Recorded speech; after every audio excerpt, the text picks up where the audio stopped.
People claim marriage is a union of hearts, but in Manhattan, it is a merger of portfolios.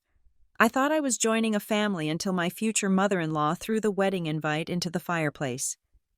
Banning me from her daughter's $50,000 ceremony for being low class, she had no idea the woman standing there wasn't a penniless employee, but the sole creditor who had just purchased their entire debt-ridden empire.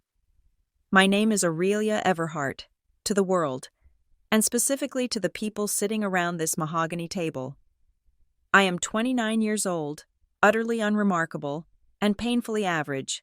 I wear cardigans that I bought on sale, keep my hair in a practical, loose bun, and work as a risk analyst for a mid-sized financial firm downtown. It is a job title that sounds just important enough to be respectable, yet boring enough that people stop asking questions after 30 seconds. That is exactly how I like it. In a city like New York, where everyone is screaming to be noticed, invisibility is the most expensive luxury one can possess. It is a shield, it is armor, and tonight, inside the suffocating grandeur of the Kensington estate, I needed every inch of that armor. I was sitting to the right of Preston Kensington, the man I had been dating for 8 months. Preston was, by all accounts, the perfect specimen of Manhattan nobility. He had the jawline of a movie star, the wardrobe of a diplomat, and the spine of a jellyfish. He was the heir apparent to the Kensington real estate and hospitality empire, a legacy built on brick, mortar, and the ruthless crushing of competitors. But looking at him now, nervously adjusting his silk tie as his mother spoke, I saw him for what he truly was. He was a terrified boy masquerading as a titan of industry, perpetually living in the shadow of the woman at the head of the table, Victoria Kensington. She did not simply sit in a chair, she presided over it. She was cutting into her filet mignon with the precision of a surgeon, her diamonds catching the light from the crystal chandelier overhead. Everything about this room screamed wealth. The walls were lined with silk damask, the cutlery was heavy sterling silver, and the air smelled faintly of lilies and old money. But to me, it smelled like stagnation. It smelled like a desperate attempt to freeze time.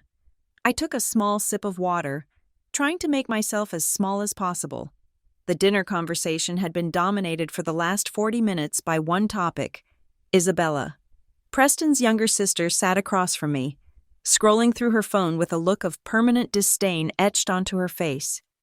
Isabella was 24 years old and had never worked a day in her life, unless one counted managing her social media presence as labor. She was currently in the final stages of planning her wedding, an event that was rapidly ballooning from a celebration of love into a national spectator sport. "The florist called again," Isabella said, not looking up from her screen. "He says the white hydrangeas from Holland might not arrive in time for the rehearsal. I told him if he does not get them here, I will ruin his reputation before he can say bankruptcy. Can you believe the incompetence?" Victoria sighed, a sound that was less about exhaustion and more about performative martyrdom. "It is hard to find good help these days. Darling, people simply do not want to work. That is why we must stick to our own kind. Speaking of which, the budget for the floral arrangements has crossed $50,000. We might need to adjust the catering." $50,000. I kept my face neutral, but my mind automatically ran the calculations. $50,000 was more than the average American made in a year. To the Kensingtons, it was merely the cost of petals that would wilt within 24 hours. "It is an investment, Mother," Isabella snapped. Finally looking up, her eyes flicked to me for a brief second, filled with a cold assessment, before turning back to Victoria. "We need the photos to be perfect. Senator Miller is coming. The CEO of Sovereign Bank is coming. If this wedding looks cheap, the investors will think we are cheap. We are selling a lifestyle. Remember?" I know. Victoria waved a hand dismissively. "We will find the money. We always do." A young maid entered the room to refill the wine glasses. She looked exhausted, her uniform slightly too big for her thin frame. As she reached over Victoria's shoulder, the older woman shifted abruptly, causing a single drop of red wine to splash onto the tablecloth. Victoria gasped, as if she had been shot. She turned on the girl with a ferocity that made the air in the room drop 10 degrees. "You clumsy idiot," Victoria hissed. "Do you have any idea how much this linen costs? Get out of my sight, and do not expect to see a full paycheck this week." The girl stammered an apology, her face burning red, and retreated into the shadows of the kitchen. I watched her go, my grip tightening on the stem of my glass. None of the Kensingtons blinked. To them, the staff were not people. They were appliances that occasionally malfunctioned. I looked at Preston, waiting for him to say something, anything, a word of kindness to the girl, a calming gesture to his mother. Instead, he just took a long drink of his wine and stared at his plate. "Preston," I whispered, leaning in slightly. "That was a bit harsh, don't you think?" He glanced at me, panic flaring in his eyes. "Not now. Aurelia," he muttered under his breath. "Mother is stressed about the wedding expenses. Just eat your dinner." I swallowed the lump in my throat. This was the pattern, always the excuse, always the pressure. I was an orphan, raised in the system, bouncing between foster homes until I clawed my way into a scholarship at Wharton. I knew what it meant to be invisible, to be the person serving the wine rather than drinking it. The Kensingtons knew I had no family, no pedigree, and no trust fund, and they never let me forget it. "So, Aurelia," Isabella's voice cut through the silence, sharp and sugary all at once. "Preston tells me you found a dress for the wedding. I hope it is not that beige thing you wore to the charity gala last month. The theme is Royal Ascendance, not office casual." Victoria let out a short, dry laugh. "Now, Isabella, be nice. Aurelia does the best she can with what she has. Not everyone understands the nuances of high society fashion. It is hardly her fault she was not raised with advantages." The table went quiet. The insult hung in the air, barely disguised as sympathy. "I actually brought you something," I said, reaching down to my bag. I wanted to change the subject, to bridge the gap. I pulled out a small, wrapped package and slid it across the table toward Isabella. "I know how stressed you have been with the planning. I found this at a vintage shop in the village. It is a first edition of poetry by Edna St. Vincent Millay. I remember you quoting her in your engagement announcement." Isabella looked at the package as if it might bite her. She peeled back the paper with 2 fingers, revealing the worn leather cover of the book. It had cost me $300, a significant amount for the risk analyst budget I pretended to live on, but it was a thoughtful, sentimental gesture. Isabella stared at it for a moment, then let out a snort of laughter. She tossed the book onto the table, where it slid dangerously close to the butter dish. "Oh, wow," she said, her voice dripping with sarcasm. "A used book. How quaint. Did you get it at a garage sale? It smells like grandmother's and dust." Victoria smirked, taking a sip of her wine. "It is the thought that counts, Isabella. Even if the thought is a bit dusty, I am sure it will look great on a shelf in the servants' quarters." Isabella giggled. "Thank you. Aurelia, really, it is so you." My face felt hot. It wasn't the rejection of the gift that stung. It was the absolute lack of grace. I looked at Preston again. This was his sister. I was his girlfriend. This was the moment a man with a spine would speak up. Preston cleared his throat. "It is a classic. Izzy. That was nice of her." "Nice does not match the color scheme. Preston," Isabella snapped. Preston shrank back instantly. "Right. Well, anyway," he looked at me with pleading eyes. "Please," his eyes said, "just take it. Don't make a scene. Understand the pressure." I understood the pressure perfectly, but I was beginning to understand something else, too. I was beginning to understand that Preston was not a victim of his family. He was an accomplice. "Excuse me," I said softly, standing up. "I need to use the restroom." "Down the hall. Second door on the left," Victoria said without looking at me. "Do not wander around. Mr. Kensington is in his study on a call and he hates to be disturbed." I walked out of the dining room, my heels clicking softly on the marble floors. The house was massive, a labyrinth of corridors and closed doors. I needed a moment to breathe, to drop the mask of the timid girlfriend and remember who I actually was. But as I passed the heavy oak door of Mr. Kensington's study, I noticed it was slightly ajar. The room was empty. Mr. Kensington must have stepped out to the terrace for a cigar. I could smell the smoke drifting in from the French doors. I should have kept walking. Aurelia, the risk analyst, would have kept walking. But I was not just a risk analyst. My instincts, honed by years of navigating shark-infested waters in the private equity world, pricked up. There was a frantic energy in this house tonight.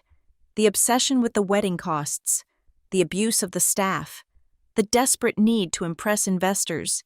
It didn't smell like wealth. It smelled like panic. I slipped into the study. The desk was a chaotic mess of papers. Unlike the pristine surfaces in the rest of the house, my eyes scanned the documents rapidly. I saw overdue notices for utility bills, trivial amounts for billionaires, yet they were unpaid. I saw letters from vendors threatening legal action.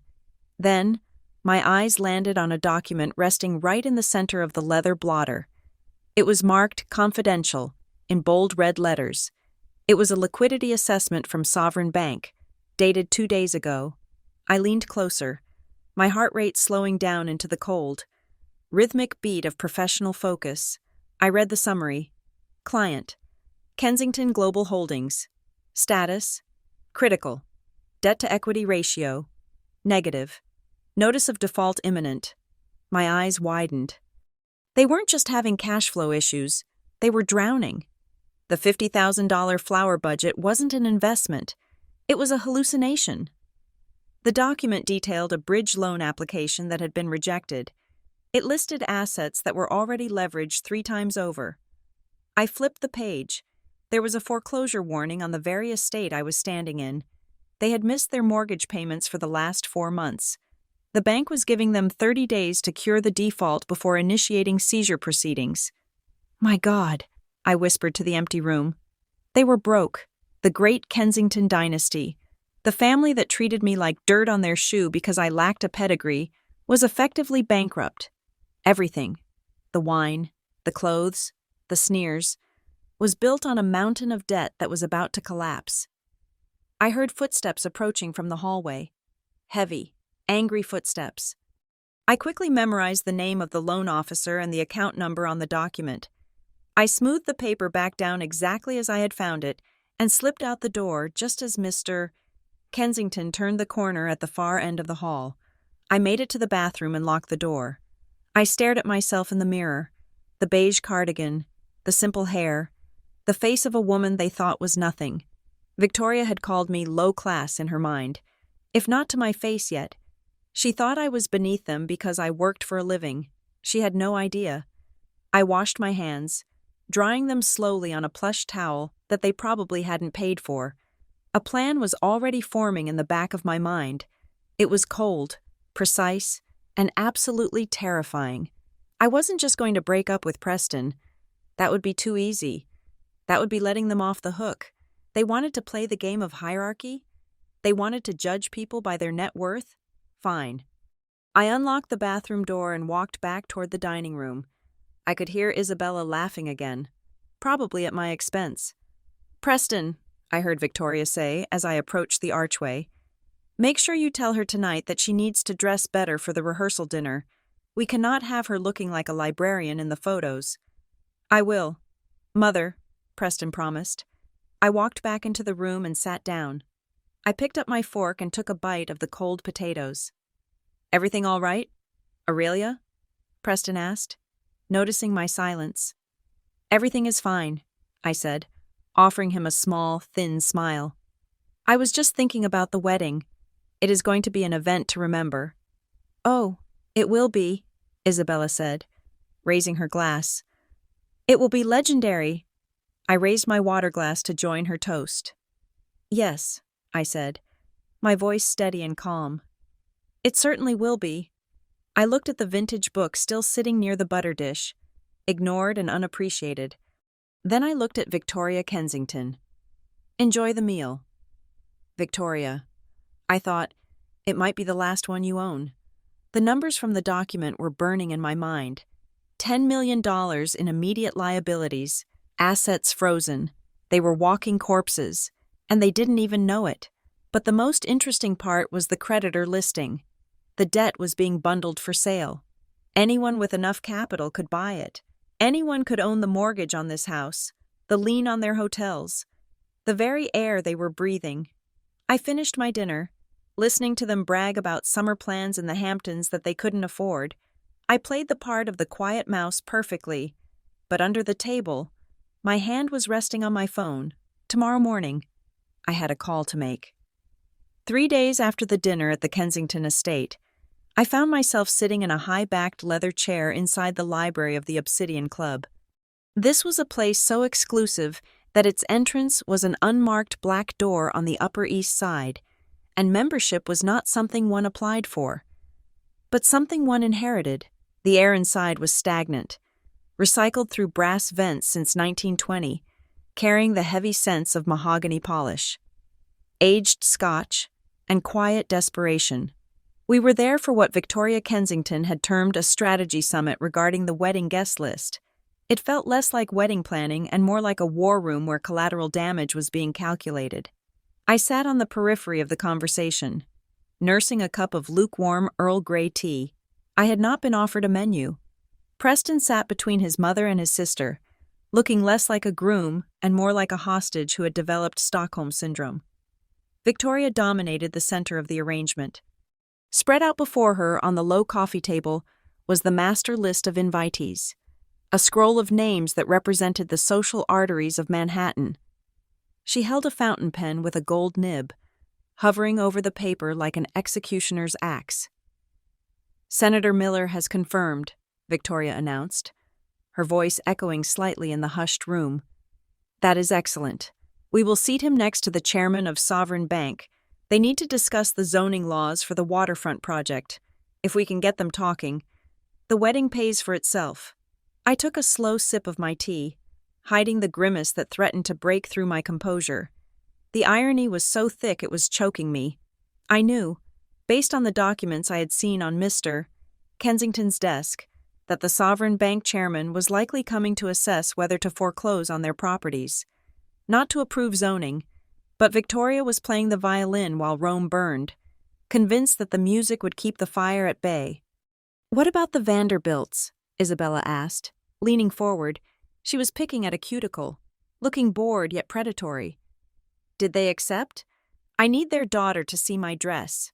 She wore that hideous off-the-rack thing last season, and I want to destroy her confidence." "Declined," Victoria said, slashing a line through a name. "They are in Gstaad. Pity, but we have filled the slot with the CEO of Horizon Media. He is new money, but his stock portfolio is robust enough to be tolerated." They went on like this for 40 minutes. Humans were reduced to net worth, political utility, and aesthetic value. I listened to them dissect their friends and allies with surgical cruelty. It was a masterclass in transactional relationships. I kept my eyes on Preston, waiting for him to look at me, to offer a reassuring smile, to acknowledge that I was a person in the room and not a piece of furniture. He never did. He kept his gaze fixed on the Persian rug, nodding rhythmically whenever his mother spoke. Then, the pen stopped moving. Victoria looked up from the list. Her eyes, the color of frozen steel, locked onto mine. The temperature in the room seemed to drop. The scratching of the pen ceased. Even Isabella stopped picking at her nails and looked up, a cruel little smile playing on her lips. They had reached the end of the list. They had reached the problem. "Now," Victoria said, capping her pen with a decisive click, "we need to discuss the staffing logistics and the overflow seating." I shifted in my chair. "I can help with the seating charts if you need," I offered, my voice sounding too loud in the quiet room. "I am good with organization," Victoria laughed. It was a single, sharp sound, like a glass breaking. "Oh, Aurelia," she said, shaking her head as if I were a toddler who had just asked to fly a plane. "You will not be organizing the seating. You will not be sitting in the seating." I froze. I am sorry? We have had to make some difficult cuts, Victoria said, her tone smooth and practiced. The venue has a strict capacity limit for the main ballroom. We must prioritize the people who matter, the stakeholders, the investors, the families who have stood by the Kensingtons for generations. I am Preston's girlfriend, I said, the words tasting like ash. I thought that counted as family. Girlfriend is a temporary title, Isabella chimed in, checking her reflection in the back of a spoon. Family is blood, or at least substantial equity. Victoria held up a hand to silence her daughter, though her eyes remained on me. Let us be realistic. Aurelia, look at this list. We have 3 United States senators. We have oil tycoons from Texas. We have European royalty. These are people who understand the language of power and lineage. She leaned forward, her face hardening. The mask of polite society slipped, revealing the jagged edge beneath. And then there is you, an orphan, a risk analyst, a girl who buys her shoes at department store sales and lives in a rented apartment. If I seat you next to the Duchess of Kent, what will you talk about? The subway schedule? The price of milk? I felt a cold numbness spreading through my chest. It wasn't just the insults. It was the casual delivery. She was discussing my exclusion as if it were a matter of hygiene. I can hold my own in a conversation. Victoria, I said, keeping my voice steady. It is not about conversation, she snapped. It is about the visual. It is about the optic. This wedding is a $50,000 production designed to signal strength and prosperity. Your presence disturbs that signal. You are distinct. You are visibly other. She took a breath and delivered the verdict I would never forget. You are low class, Aurelia, and low-class people do not sit at the head table. They do not sit at the back table. They do not sit in the room at all. You dilute the brand. The silence that followed was absolute. I could hear the ticking of the grandfather clock in the corner, low class. The words hung in the air, heavy and ugly. I looked at Preston. This was the moment. The insults at dinner were microaggressions. This was a declaration of war. She was effectively banning me from his life. Preston, I said. My voice was quiet, but it carried across the room. He flinched. He finally looked up, but his eyes didn't meet mine. They focused somewhere on my left shoulder. Mother has a point about the space, Aurelia, he mumbled. He sounded like he was speaking through a mouthful of cotton. The space? I repeated, incredulous. Preston, it is a ballroom for 500 people. You are telling me there isn't one chair for the woman you love? He rubbed the back of his neck, his face flushing pink. It is not just the chair, it is the dress code. It is white tie. The gowns the women will be wearing cost more than your car. Mother is just trying to protect you. You would feel out of place. You would be embarrassed. I would be embarrassed? I asked. Or you would be embarrassed by me? Preston didn't answer. He picked up his glass of water and took a long, cowardly sip. Victoria smiled. A predator satisfied with the kill. See? Even Preston agrees. It is for your own good. Really. However, we are not heartless. If you truly wish to be part of the day, if you want to support Isabella, we do have a need. She paused for effect. The catering staff is short-handed for the setup crew. We need someone to manage the service entrance, ensure the trays are going out on time, and perhaps help plate the appetizers in the back kitchen. If you want to come, you can come through the service door.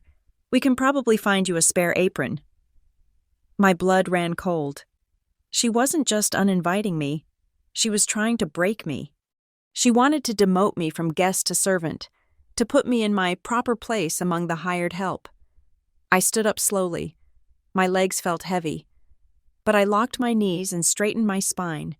I looked at the 3 of them, the fading matriarch clinging to a crumbling throne, the spoiled sister living in a fantasy, and the weak prince who would sell his soul for a quiet life. I think I understand, I said. Good, Victoria said, dismissing me and turning back to her papers. But there is one more thing. Since we are clearing the air, she looked at Preston, then back to me. After the wedding, once the dust settles, I have arranged a dinner for Preston with the eldest daughter of the Sterling Group. Her father and I have been discussing a merger of interests. She is a lovely girl, educated at the Sorbonne, comes from a magnificent lineage. It is time Preston settles down with someone who can actually contribute to the Kensington legacy. My heart stopped for a beat, then restarted with a slow, thumping rage. She was breaking us up, right here, in front of me. A merger of interests, I repeated. Is that what you call it? I call it survival of the fittest, Victoria said coolly. Preston needs a wife who is an asset, not a liability. We have indulged this little romance of his long enough. It was a cute rebellion. Aurelia, but the game is over. He needs real capital behind him now. I turned to Preston one last time. He was studying the ice cubes in his glass as if they contained the secrets of the universe. He knew about this. He knew she was planning to set him up with another woman, and he had said nothing. I felt a strange sensation. The hurt was evaporating. The stinging in my eyes dried up. The lump in my throat dissolved. In its place, something cold and hard settled in my chest. It felt like steel. It felt like clarity. Preston, I said. He didn't look up. Preston, look at me. He slowly lifted his head. His eyes were watery, filled with a pathetic mixture of guilt and relief. He wanted me to go. He wanted me to disappear so he didn't have to deal with the conflict anymore. Do you agree with this? I asked. Do you agree that I am low class? Do you agree that you should be dating the Sterling girl? The room waited. Isabella smirked. Victoria tapped her pen. Preston opened his mouth. He closed it. He looked at his mother, who raised a single, manicured eyebrow. The threat was implicit. Cut her loose, or I cut you off. Preston looked back at me. Aurelia, he said, his voice trembling. You have to be realistic. We come from different worlds. Maybe Mother is right. It is just too difficult. The pressure is too much. The Sterling merger is good for the family business. There it was, the final betrayal.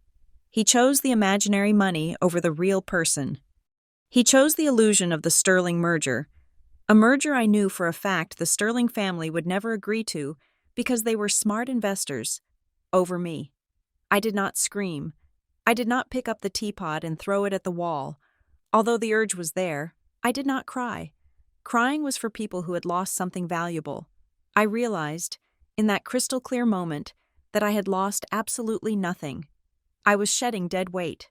I smoothed down the front of my wool coat, the one I had bought on clearance, the one Victoria had stared at with such disdain when I walked in. I buttoned it up to the chin. I understand my position, I said. My voice was devoid of emotion. It was the voice I used when I was analyzing a failing company, listing the reasons for liquidation. Thank you for clarifying everything. Mrs. Kensington, you are welcome, Victoria said, already looking back at her list. You can see yourself out. The doorman knows not to let you back in without a member present. Oh, I do not think that will be necessary, I said. I looked at Preston. Goodbye, Preston. Good luck with the merger. He flinched at my tone. Sensing something underneath the words that he couldn't quite identify, I turned on my heel and walked toward the heavy oak door. My footsteps were silent on the thick carpet. As I reached the handle, I heard Isabella whisper loudly to her mother. Finally, I thought she would never leave. Did you see her shoes? They were scuffed. I opened the door and stepped out into the hallway of the club. The air out here was cooler, fresher. I walked past the portraits of dead tycoons lining the walls. They stared down at me with stern expressions. Judging the interloper, I walked out the front door of the Obsidian Club and into the bright, sharp sunlight of the Manhattan afternoon. I took a deep breath, filling my lungs with the exhaust and the energy of the city. I reached into my pocket and pulled out my phone. I saw a reflection of myself in the darkened screen. I didn't look like a victim. I looked like a CEO. The Kensingtons thought they had just disposed of a piece of trash. They thought they had humiliated a nobody. They had absolutely no idea that they had just handed a loaded gun to their executioner. Victoria wanted a merger? She wanted to talk about assets and liabilities? She wanted to discuss who was low class and who held the power? Fine. I unlocked my phone and dialed a number I had memorized long ago. It rang once. "Marcus?" I said when the line connected. "Yes. Ms. Everhart?" "Initiate the purchase," I said. "I want everything, the debt, the equity, the holding company. I want to own the chair she is sitting in before the sun goes down tomorrow." I hailed a taxi, my hands steady, my eyes dry. The grieving period was over. The acquisition phase had begun. The taxi driver dropped me off at the corner of 57th Street and 5th Avenue. He did not pull up to the curb, likely assuming that a woman in a scuffed wool coat and sensible shoes would not want to pay the extra surcharge for a door-to-door drop-off. I tipped him $5, a generous amount for the Aurelia he thought he saw, and walked the remaining half-block to the Millennium Tower. I did not approach the main glass doors where the doormen in top hats stood guard. Instead, I slipped down a narrow alleyway that ran along the side of the building, stopping at a heavy steel door that looked like a service entrance. To the casual observer, it was where the cleaning crews entered. To me, it was the only way to maintain the illusion. I pressed my thumb against a biometric scanner disguised as a dirty intercom button. A soft chime sounded, and the heavy steel door clicked open. The air inside was cool and filtered, smelling of white tea and money. This was not a service corridor. It was a private vestibule leading to a single dedicated elevator shaft that serviced only one floor in the entire building, the 92nd floor. I stepped into the elevator and watched the doors slide shut, sealing out the noise of the city, as the car began its silent, rapid ascent. I started to strip away the costume. I pulled the pins out of my hair, letting it fall in waves down my back. I took off the cheap glasses I wore to soften my gaze. I kicked off the scuffed flats that Isabella had mocked, leaving them in the corner of the elevator car. When the doors opened, I stepped directly into my penthouse. The space was a cavernous expanse of glass and polished concrete, offering a 360-degree view of Manhattan. Central Park looked like a green placemat spread out below. There was no clutter here, no floral wallpaper, no overstuffed furniture, no desperate attempts to prove status. There was only a sprawling white sofa, a black grand piano, and a wall of monitors that glowed with the heartbeat of the global markets. This was the home of Aurelia Everhart, not the risk analyst, not the orphan, but the founder and sole proprietor of Vanguard Horizon. Vanguard Horizon was not a company that people discussed at cocktail parties. We did not have billboards in Times Square. We were a ghost, a phantom fund that specialized in distressed assets. When a Fortune 500 company was bleeding out, when a tech giant was choking on its own debt, when the sharks smelled blood in the water, I was the one they called to either apply the tourniquet or put the beast out of its misery. I bought dying empires, stripped them of their rot, and sold them for 3 times the purchase price. I walked to the kitchen island, where a man was already waiting for me. Marcus was standing by the espresso machine, reviewing a tablet. He was 40 years old, impeccable in a charcoal suit, with the kind of sharp, predatory intelligence that made him the only person I trusted with my life. He was my chief operating officer, my right hand, and the only person who knew that the woman sweeping floors in her boyfriend's imagination was actually a billionaire. "Welcome home, boss," Marcus said without looking up. "I assume the tea party with the Kensingtons went poorly? You are home 2 hours early." "It was enlightening," I said, walking past him to pour myself a glass of sparkling water from the tap. "Victoria Kensington just uninvited me from the wedding. She offered me a job as a dishwasher instead. Apparently, I am low class." Marcus finally looked up. A rare, dry smile touched his lips. "Low class. That is rich coming from a woman whose credit rating is currently lower than a college student's." "Show me," I said, leaning against the marble counter. "I want to see the autopsy report."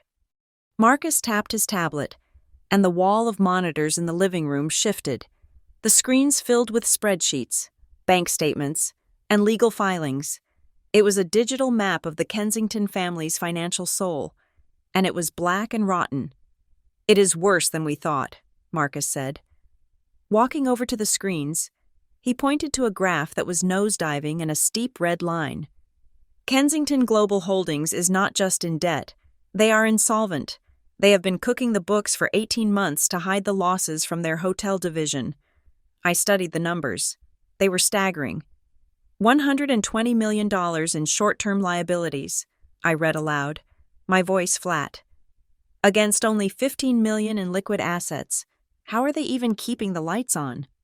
"They aren't," Marcus replied. "They are cycling credit cards and taking out high-interest bridge loans from predatory lenders. You see this transfer here? Last week, they borrowed $200,000 from a shadow bank in Macau just to pay the deposit on the wedding venue." I laughed. It was a cold, humorless sound. "So the $50,000 flower budget is not money they have. It is money they stole." "Correct," Marcus said.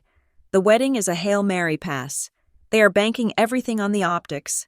They believe that if they throw the wedding of the century, they can convince the Sterling Group to sign a merger deal. The dowry from the Sterling family would inject enough cash to satisfy the creditors for another year. They are selling Preston," I realized. "Victoria is selling her son like a prize horse to save her company. And Preston knows it," Marcus added. "I found an email thread between him and his mother.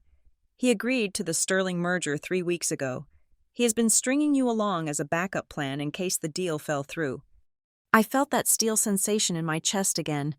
The last lingering shred of affection I held for Preston Kensington evaporated. He wasn't a victim of his mother's ambition.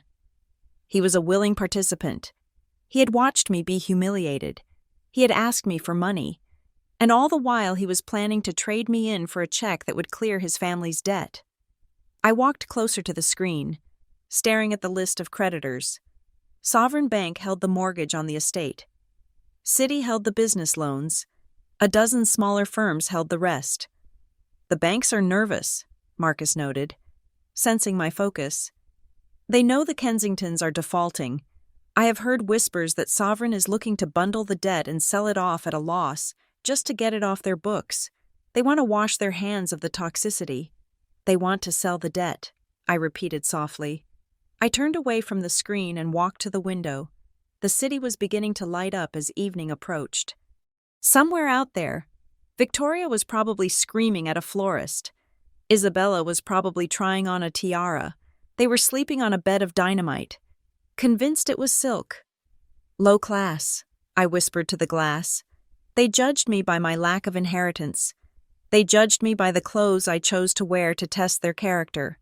They failed the test, and in the world of Vanguard Horizon, when an asset fails, you liquidate it. I turned back to Marcus.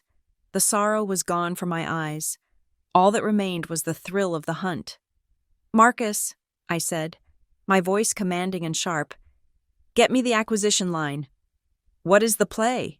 Marcus asked, his fingers already hovering over his tablet. "We are not going to wait for them to crash," I said. "We are going to be the ground they hit.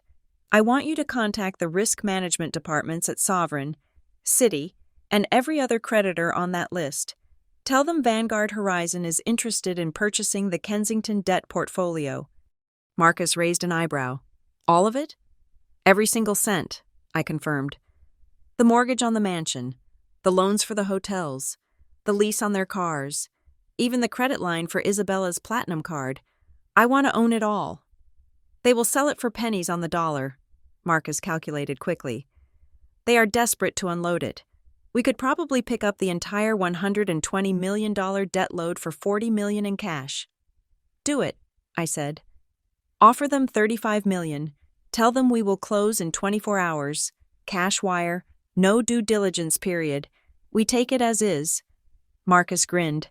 It was the smile of a wolf who had just been let off the leash. "The banks will trip over themselves to sign that deal. They will think we are saving them." "We are saving them," I said. Walking back to the desk and sitting down in my leather executive chair, "We are saving them from the burden of dealing with the Kensingtons. That privilege will be mine exclusively. And the timeline? Marcus asked. I want the papers signed and the transfer of ownership recorded before sunset tomorrow, I ordered. Before the first bottle of champagne is popped at that wedding, I want to be the legal owner of the glass it is poured into. Marcus nodded and immediately put on his headset. The room transformed into a command center. Get me the head of distressed assets at Sovereign, Marcus barked into the phone, his voice projecting authority. This is the office of Aurelia Everhart. We have a proposal regarding the Kensington file. Yes, immediate liquidity. I sat back and watched him work. I pulled up the floor plan of the Grand Plaza Hotel, the venue for the wedding.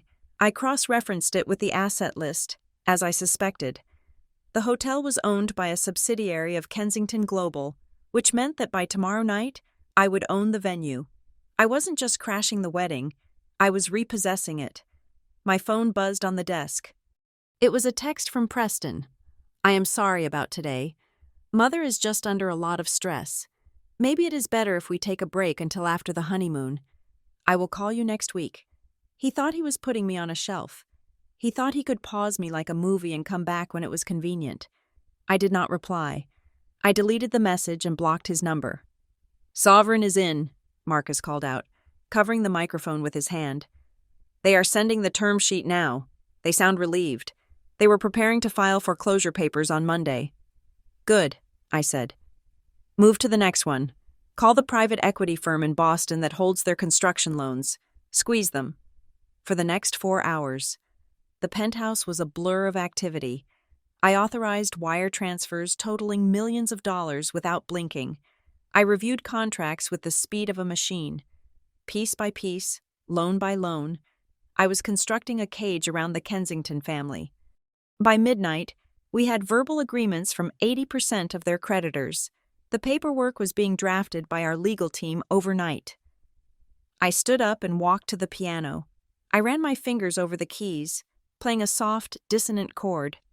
Marcus, I said. He looked up, bleary-eyed but triumphant. Yes, boss?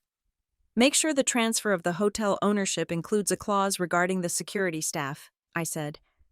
I want full operational control of the venue's personnel effective immediately upon signing. Understood, Marcus said. You want your own people at the door? No, I said, a small, cold smile playing on my lips. I want their people. I just want their people to know who signs their checks now. Loyalty is a commodity, Marcus, and I just bought the market. I looked out at the city lights one last time. Somewhere in that grid of electricity, Isabella was sleeping, dreaming of her perfect day. Victoria was sleeping, dreaming of her merger. Preston was sleeping, dreaming of his easy life. Let them sleep. Let them enjoy their last night of ignorance. Because when the sun came up, they wouldn't just be waking up to a wedding day, they would be waking up in my world. And in my world, there is no mercy for those who mistake kindness for weakness. Go home, Marcus, I said. We have a big day tomorrow. We have a wedding to attend. You are not on the guest list, Marcus reminded me. I do not need an invitation, I replied, turning off the monitors, plunging the room into darkness save for the city glow. I own the building. The morning sun rose over Manhattan with a deceptive brilliance, casting a golden glow over a city that never sleeps.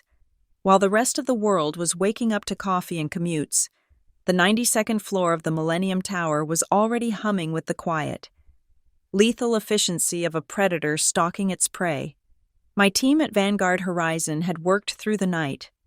The legal paperwork was drafted, the wire transfers were queued, and the acquisition of the Kensington debt portfolio was 99% complete.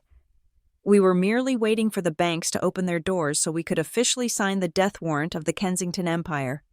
Meanwhile, on the Upper East Side, the Kensington family was waking up to a different kind of chaos. They were living in a bubble of delusion so thick it was practically bulletproof.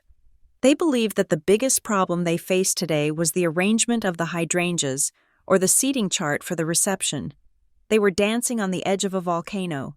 Convinced that the heat under their feet was just underfloor heating, I was sitting at my desk, reviewing the final clause of the purchase agreement for the Grand Plaza Hotel.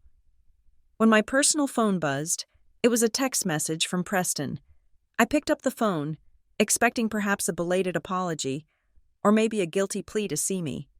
I should have known better. Preston did not traffic in guilt. He trafficked in need. "Hey, babe," the message read. "Crazy situation. The bank made a huge error with our accounts and froze the liquid cash for 48 hours. Security protocol or something stupid. I need to pay the final deposit for the lighting crew or the wedding will be dark. Can you float me $5,000? I will pay you back double on Monday when the bank sorts this out. Please, it is an emergency." I stared at the screen. The audacity was breathtaking. He had watched his mother humiliate me. He had agreed to dump me for a merger. He had uninvited me from the wedding. And now, he was asking me to raid my savings account to pay for the lights that would shine on his sister's big day. $5,000, I said aloud, tasting the irony. To the Aurelia they knew, the risk analyst with the sensible shoes, $5,000 was a significant sum. It was an emergency fund. It was rent. To ask for it was an act of violence against my financial security. But to the Aurelia who actually existed, $5,000 was less than what I paid for a bottle of wine at a client dinner. I could have ignored him. I could have told him to ask his future wife, the sterling heiress. But I wanted to see how far they would go. I wanted to grease the wheels of their destruction. I opened my banking app. I typed in the amount, $5,000, in the memo field. Where people usually write things like dinner or rent, I typed a single phrase, severance fee for termination of romantic contract. I hit send. Preston replied 3 seconds later, "You are a lifesaver. I knew I could count on you. Love you." He hadn't even read the note. He saw the money, grabbed it, and ran. He was a scavenger masquerading as a prince. 20 minutes later, my phone rang. This time, the caller ID made my eyebrows rise. It was Victoria Kensington. I let it ring 3 times before answering, putting on my best timid, obedient voice. "Hello, Mrs. Kensington?" "Aurelia." Her voice was clipped and breathless, devoid of any pleasantries. "We have a situation.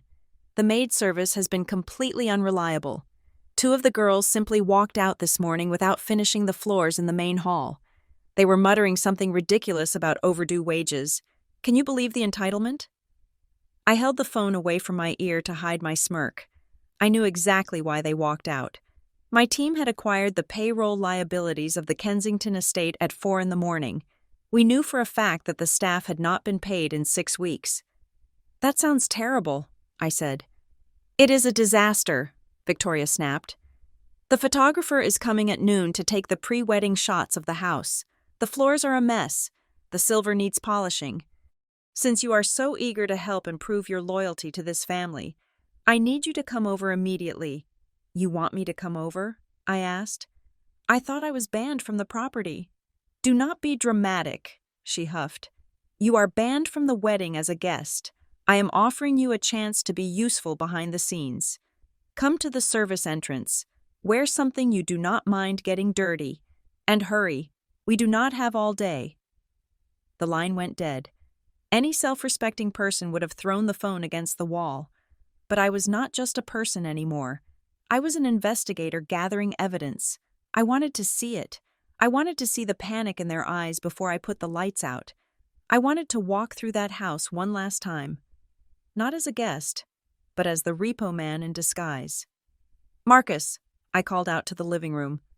"I am going out for a bit. Keep the acquisition on track. If the bank calls, tell them the funds are clearing." "Where are you going?" Marcus asked, looking up from his laptop. "I have a cleaning gig," I said, grabbing my coat. "Apparently, the Kensingtons need a maid." I arrived at the Kensington estate an hour later. The gates were open, and delivery trucks were blocking the driveway. I walked past a van unloading crates of champagne that I knew had been purchased on credit. I walked past a florist screaming into a cell phone about a declined card. I went to the back door, the service entrance. Just as I was told, the kitchen was in a state of anarchy.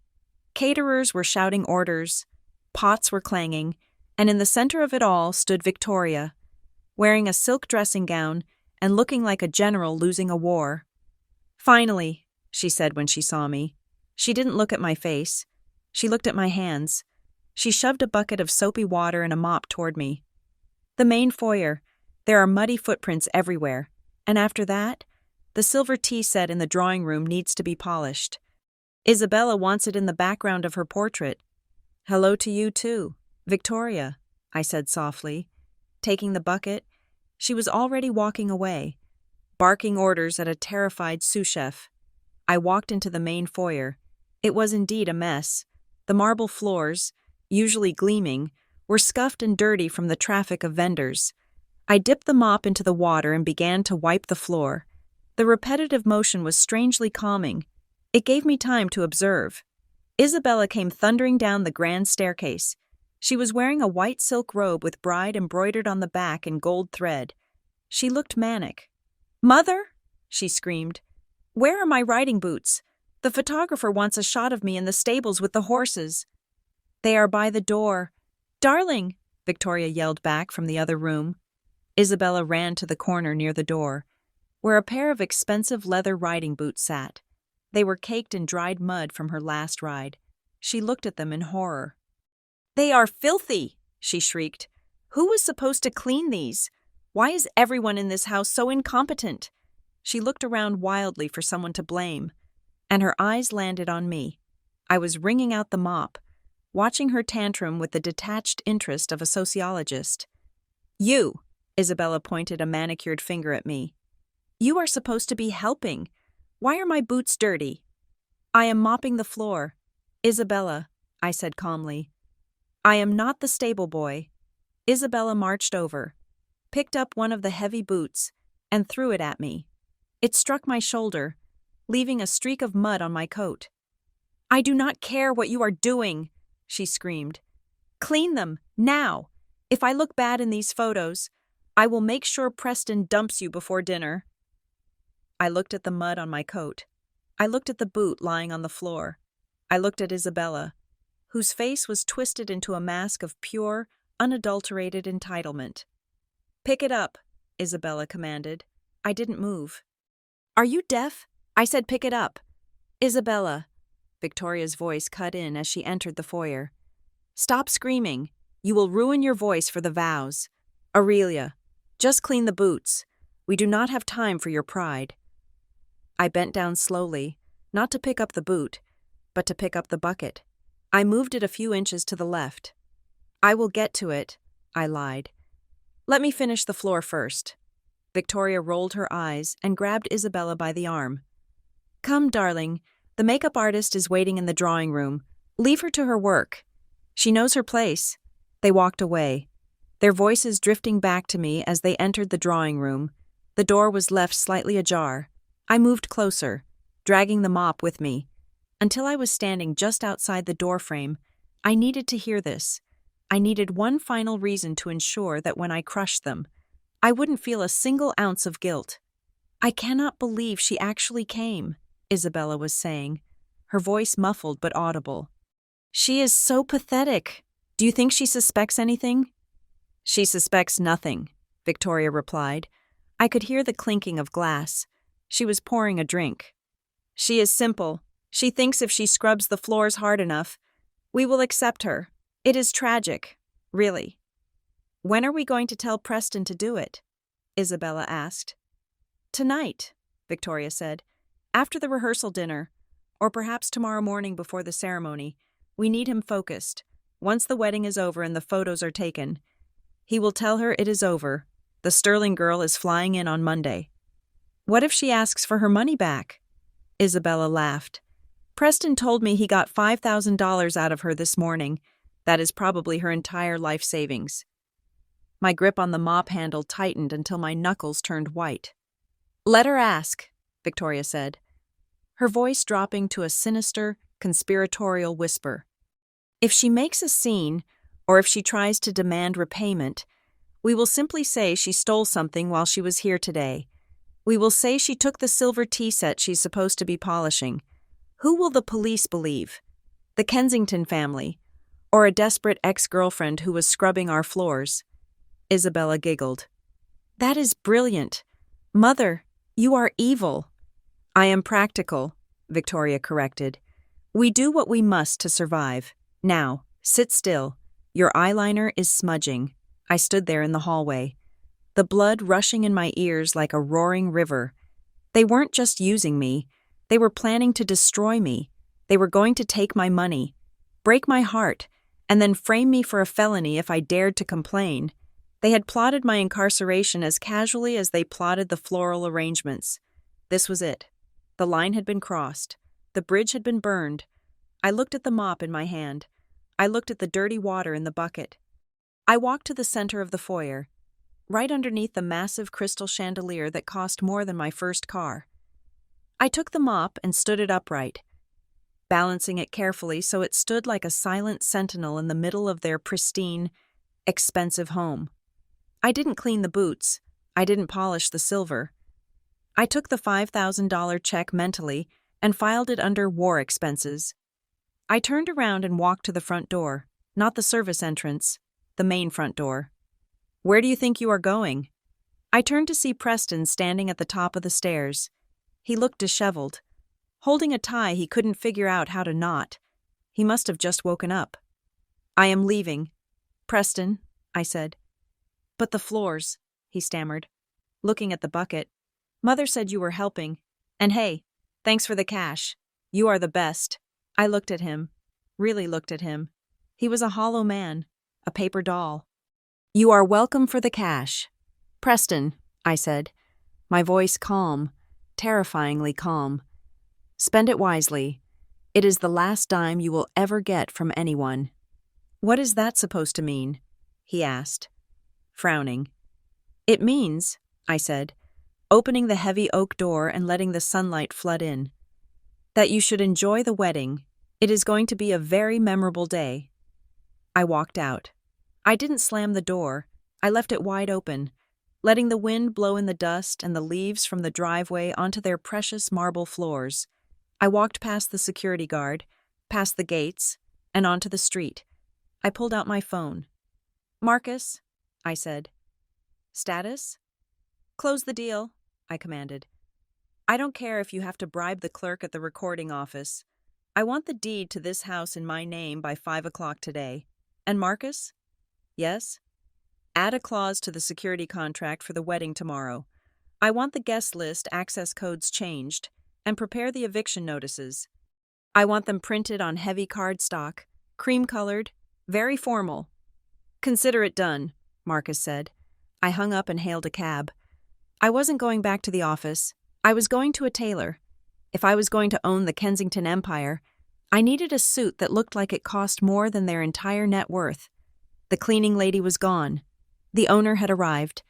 The city of New York lay beneath me, a sprawling grid of electricity and ambition. But the only light that mattered was the soft glow of the desk lamp in my penthouse office. The silence in the room was heavy, not with emptiness, but with the dense, gravitational pull of inevitability. It was the quiet of a courtroom just before the verdict is read. Marcus stood on the other side of the desk. He had been standing there for 5 minutes, watching me read the final addendum to the acquisition contract. He knew better than to interrupt me when I was in the zone. To anyone else, I was reading legal boilerplate. To me, I was reading the autopsy report of the Kensington dynasty. I turned the final page. The paper made a crisp, sharp sound in the stillness. It is done? I asked, not looking up. It is done, Marcus confirmed, his voice low and steady. The wire transfers cleared at 4:45 this afternoon. The recording office has stamped the deed transfers.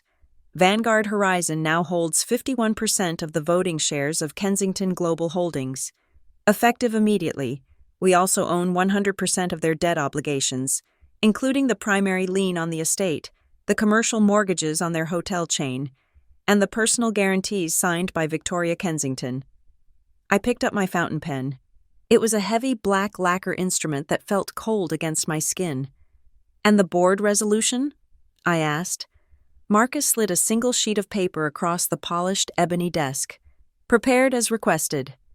This removes Victoria Kensington as chairman of the board due to gross financial negligence and appoints a new interim chairman with absolute executive authority. I looked at the blank line at the bottom of the page. It was waiting for a name. For months, I had been Aurelia the mouse, Aurelia the orphan, Aurelia who should be grateful for a seat at the kids' table. I had made myself small to fit into their narrow, suffocating world. I had let them insult me, demean me, and treat me like an accessory that didn't quite match the drapes. I pressed the nib of the pen to the paper. The ink flowed black and permanent. I signed my name, not the timid scrawl I used on birthday cards for Preston, but the sharp, sweeping signature that had closed billion-dollar deals in Tokyo and London. Aurelia Everhart. I capped the pen and set it down. It sounded like a gunshot in the quiet room. "Congratulations, Madam Chairman," Marcus said. There was no mockery in his voice, only the deep respect of a soldier addressing his general. "Do not congratulate me yet, Marcus," I said, standing up and walking to the window. "Owning the company is just the mechanics. The lesson is yet to be taught." I looked at my reflection in the glass. I didn't see the girl who had mopped the floors earlier that day. That girl was gone. She had been scrubbed away with the dirt in the Kensington foyer. "The suit arrived from the tailor," Marcus said, gesturing to a garment bag hanging near the door. "Italian wool, silk lining, delivered 20 minutes ago." I walked over and unzipped the bag. Inside hung a suit of pure, blinding white. It was not a bridal white. It was the white of a glacial shelf, cold and impenetrable. It was a tuxedo-cut suit for a woman, with sharp lapels and a tailored waist that commanded attention. It was a power suit in the most literal sense of the word.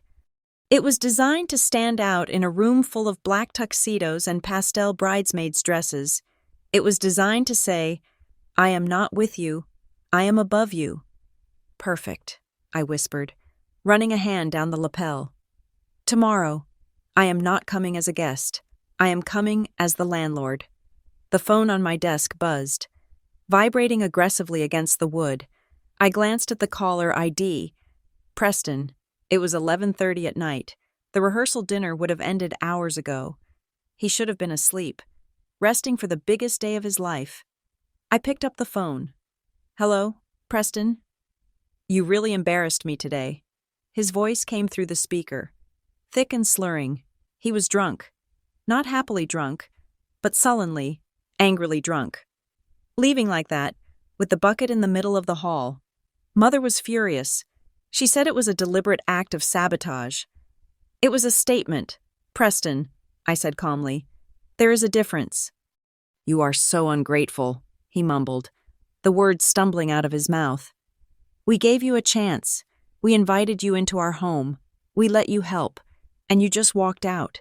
Do you know how hard I have to work to defend you? Do you have any idea?" I leaned back against my desk, crossing my ankles. "Defend me? Is that what you were doing when you agreed to marry the Sterling girl? Or were you defending me when you asked for my $5,000 to pay for your party lights?" There was a pause on the line, filled with the heavy breathing of someone whose brain was trying to catch up with their mouth. "That is business," Preston spat out.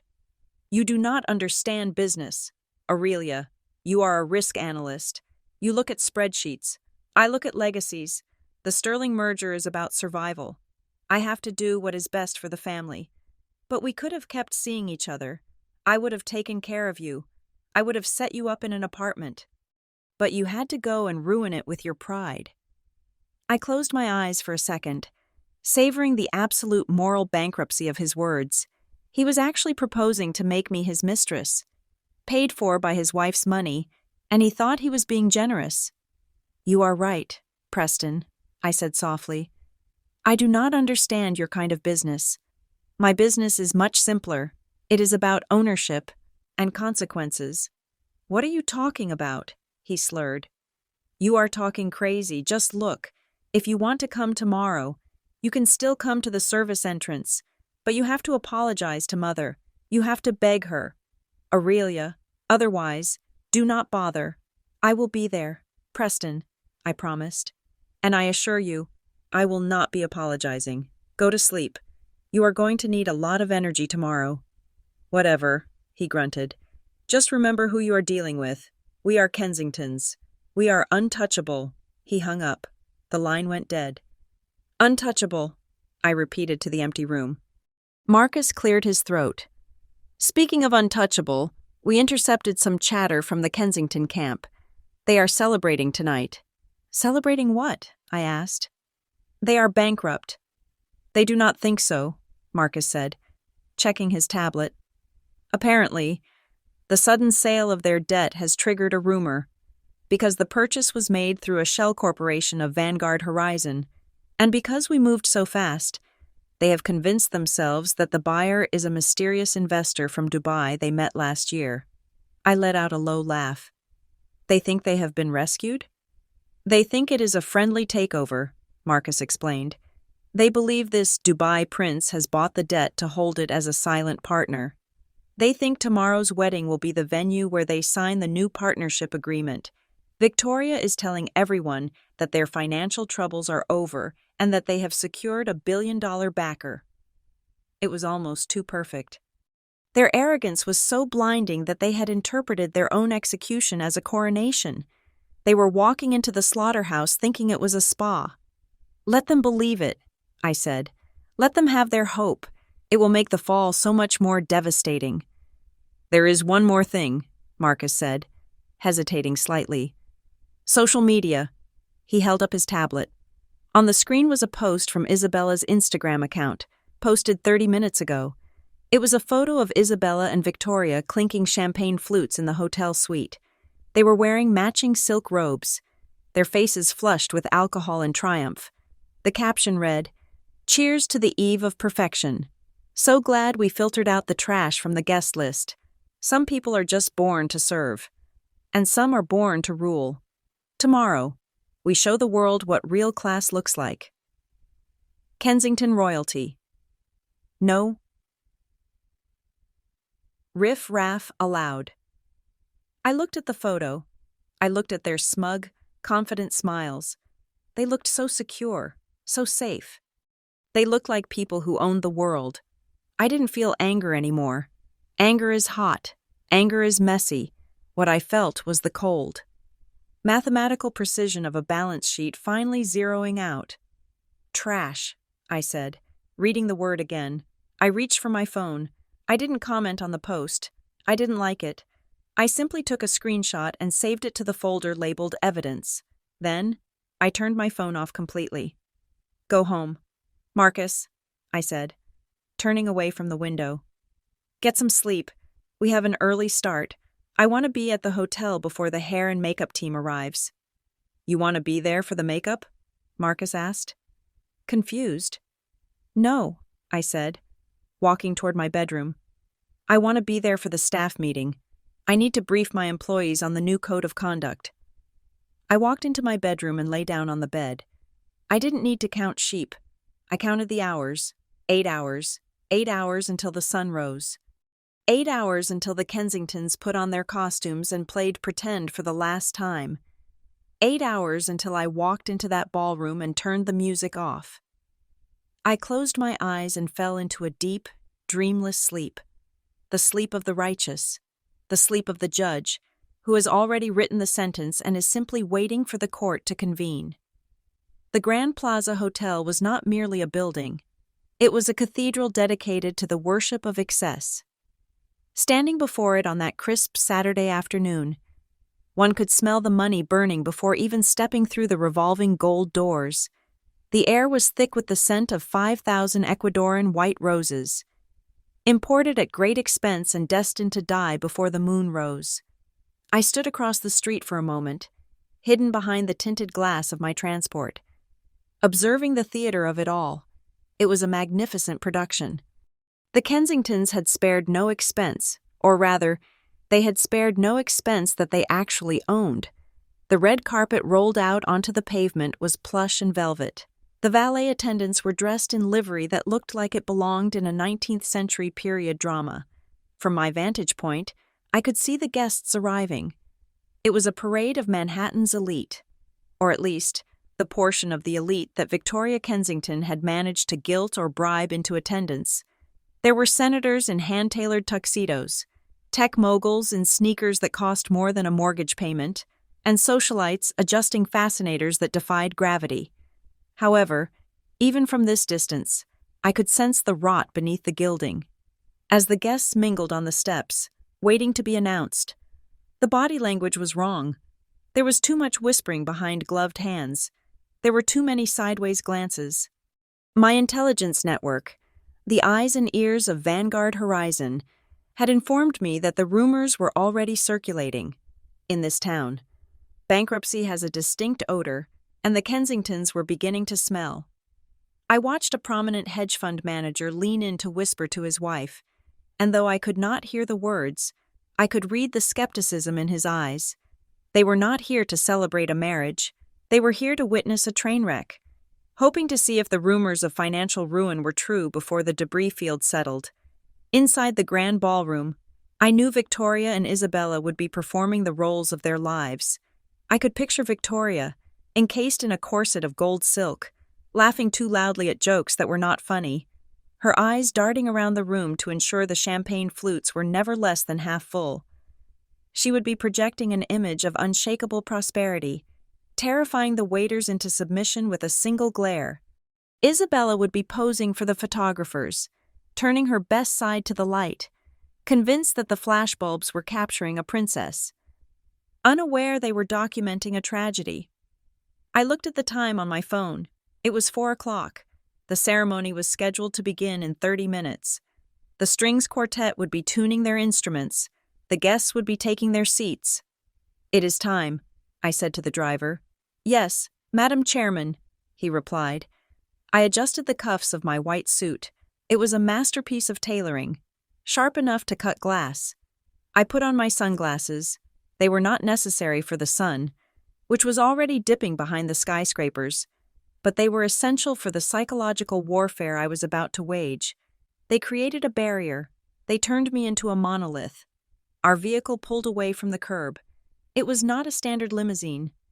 It was a custom-armored executive transport, extended length, painted a black so deep it seemed to absorb the light around it. On the front fenders, snapping sharply in the wind, were the flags of Vanguard Horizon, a silver hawk on a field of navy blue. It was not a party bus. It was a flagship. As we turned into the hotel driveway, the atmosphere shifted. The other cars, mostly leased Mercedes and Bentleys, looked like toys next to the beast I was riding in. The valet captain stepped forward, looking confused. This vehicle was not on the manifest. It did not have a wedding ribbon. It looked like a motorcade for a head of state.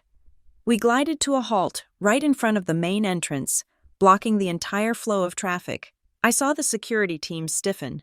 These were private contractors hired by Victoria, big men with earpieces and instructions to keep out the riffraff. I knew for a fact that my photograph, the old one, where I looked like a tired office worker, was currently circulating on their digital tablets with a large red banner that read, "Do not admit." One of the security guards, a man with a neck the size of a tree trunk, stepped forward to intercept the car. He raised a hand, signaling the driver to move along. "Private event." I saw him mouth the words. "Invitation only." Then, the revolving doors of the hotel burst open. Mr. Henderson, the general manager of the Grand Plaza, came running out. He was a man who usually moved with the slow, dignified grace of a butler, but today he was sprinting. He had received the legal notice at 8 o'clock that morning. He knew that the deed to the building, the land, and the very concrete under his feet had transferred ownership. He knew that his pension, his job, and his future now rested in the hands of the person inside this car. "Move," Henderson shouted, shoving the massive security guard aside with a strength born of pure panic. "Get back! All of you! Step back!" The security team looked confused. "Mr. Henderson, we have orders from Mrs. Kensington to—" "I do not care what Mrs. Kensington said," Henderson screamed, his face flushing red. "Stand down immediately. That is an order." He rushed to the rear door of my vehicle. He didn't wait for my driver. He grabbed the handle himself, opening it with a bow so deep his nose almost brushed the pavement. "Welcome, Madam Chairman," Henderson said, his voice trembling slightly. "We are honored by your presence." I waited a beat, just one beat, long enough for the silence to settle over the driveway, long enough for the guests on the steps to stop their chatter and turn to watch. Then, I stepped out. My white stiletto hit the pavement first, sharp and precise. Then I rose, unfolding to my full height.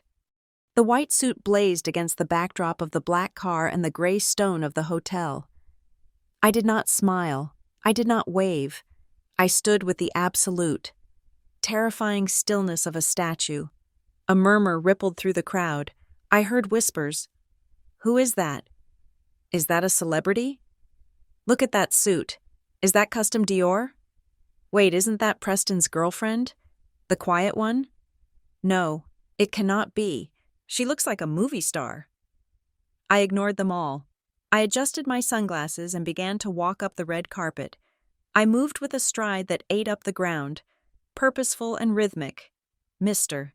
Henderson scurried beside me like a nervous crab, wringing his hands. "We have prepared the royal box in the ballroom for you, Madame," Henderson whispered.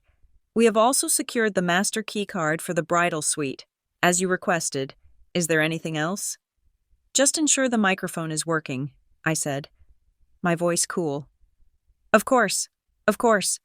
We reached the top of the stairs. The heavy glass doors were held open by two doormen who looked terrified. And then, I saw him. Preston was standing in the lobby, near the entrance to the ballroom. He was wearing a tuxedo that fit him well, but he looked sweaty. He was arguing with a florist about the placement of an archway, when the commotion at the door caught his attention. He turned around. His eyes landed on me. For a moment, there was zero recognition. He saw a powerful woman in a white power suit, flanked by the hotel manager, and his brain categorized me as a VIP guest he had forgotten to greet. He actually started to smile, the practiced, oily smile of a host. Then, the realization hit him like a physical slap. His eyes widened. His jaw literally dropped. He blinked rapidly, trying to reconcile the image of the Aurelia he knew, the one who wore cardigans and apologized for existing, with the vision standing before him. "Aurelia?" he gasped. The name came out as a strangled squeak. Then, the shock turned to anger. I could see the gears turning in his limited mind. He thought I was crashing. He thought I had taken his $5,000, rented a costume and a car, and come here to make a scene. He thought I was a desperate ex-girlfriend trying to ruin his big moment. He stormed toward me, his face twisting into a scowl. "What the hell are you doing?" Preston hissed, keeping his voice low so the guests wouldn't hear. But the venom was palpable. "Are you insane? I told you not to come." I didn't stop walking. I didn't even look at him. I looked straight ahead at the double doors of the ballroom. Preston stepped into my path, blocking my way. He grabbed my arm, his fingers digging into the fabric of my suit. "I am talking to you," he snapped. "Look at you. You look ridiculous. Did you spend my money on this? On a rental limo and a suit? You are pathetic. Get out of here before I have security drag you out. You are embarrassing yourself." I stopped. I looked down at his hand on my arm. It was the hand of a man who had never worked for anything, touching the fabric of a suit paid for by an empire I built from scratch. "Remove your hand," I said. My voice was not loud, but it had the temperature of liquid nitrogen. "I will remove you," Preston threatened, tightening his grip. "You are trespassing. This is a private—" He never finished the sentence. Marcus appeared from the shadows behind me. I hadn't even signaled him. He was simply there, a silent shadow of enforcement. He moved with a speed that blurred the air. One moment Preston was holding my arm. The next, his wrist was seized in a grip that could crush stone. Marcus twisted Preston's arm back. Not enough to break it, but enough to bring him to his knees with a yelp of pain. Preston stumbled back, releasing me, his face contorted in shock and agony. "Do not touch the chairman," Marcus growled. His voice was a low rumble that vibrated in the lobby. "If you lay a hand on her again, I will remove it from your body." Preston clutched his wrist, staring up at Marcus, then at me. "Chairman, what are you talking about? Who is this guy?" "Aurelia, tell your thug to back off."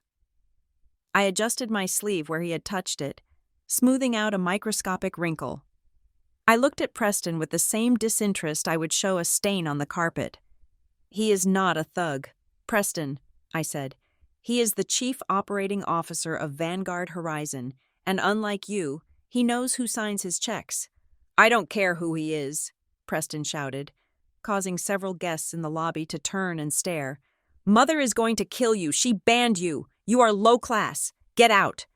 Mr. Henderson, the hotel manager, stepped forward, his face pale but his resolve firm. He looked at Preston with a mixture of pity and fear. "Mr. Kensington," Henderson said, "I would advise you to lower your voice. You are speaking to the owner of this establishment." Preston froze. He looked at Henderson, then back at me. "What? No? My family owns this hotel. We have owned it for 40 years. I stepped closer to him. I lowered my sunglasses just enough so he could see my eyes. They were not the eyes of his girlfriend. They were the eyes of his creditor. "Your family owned this hotel until yesterday afternoon," I said softly. "Now, you are just guests, and you are very close to violating the terms of your stay." I put my sunglasses back up. "Marcus," I said, "we have a schedule to keep."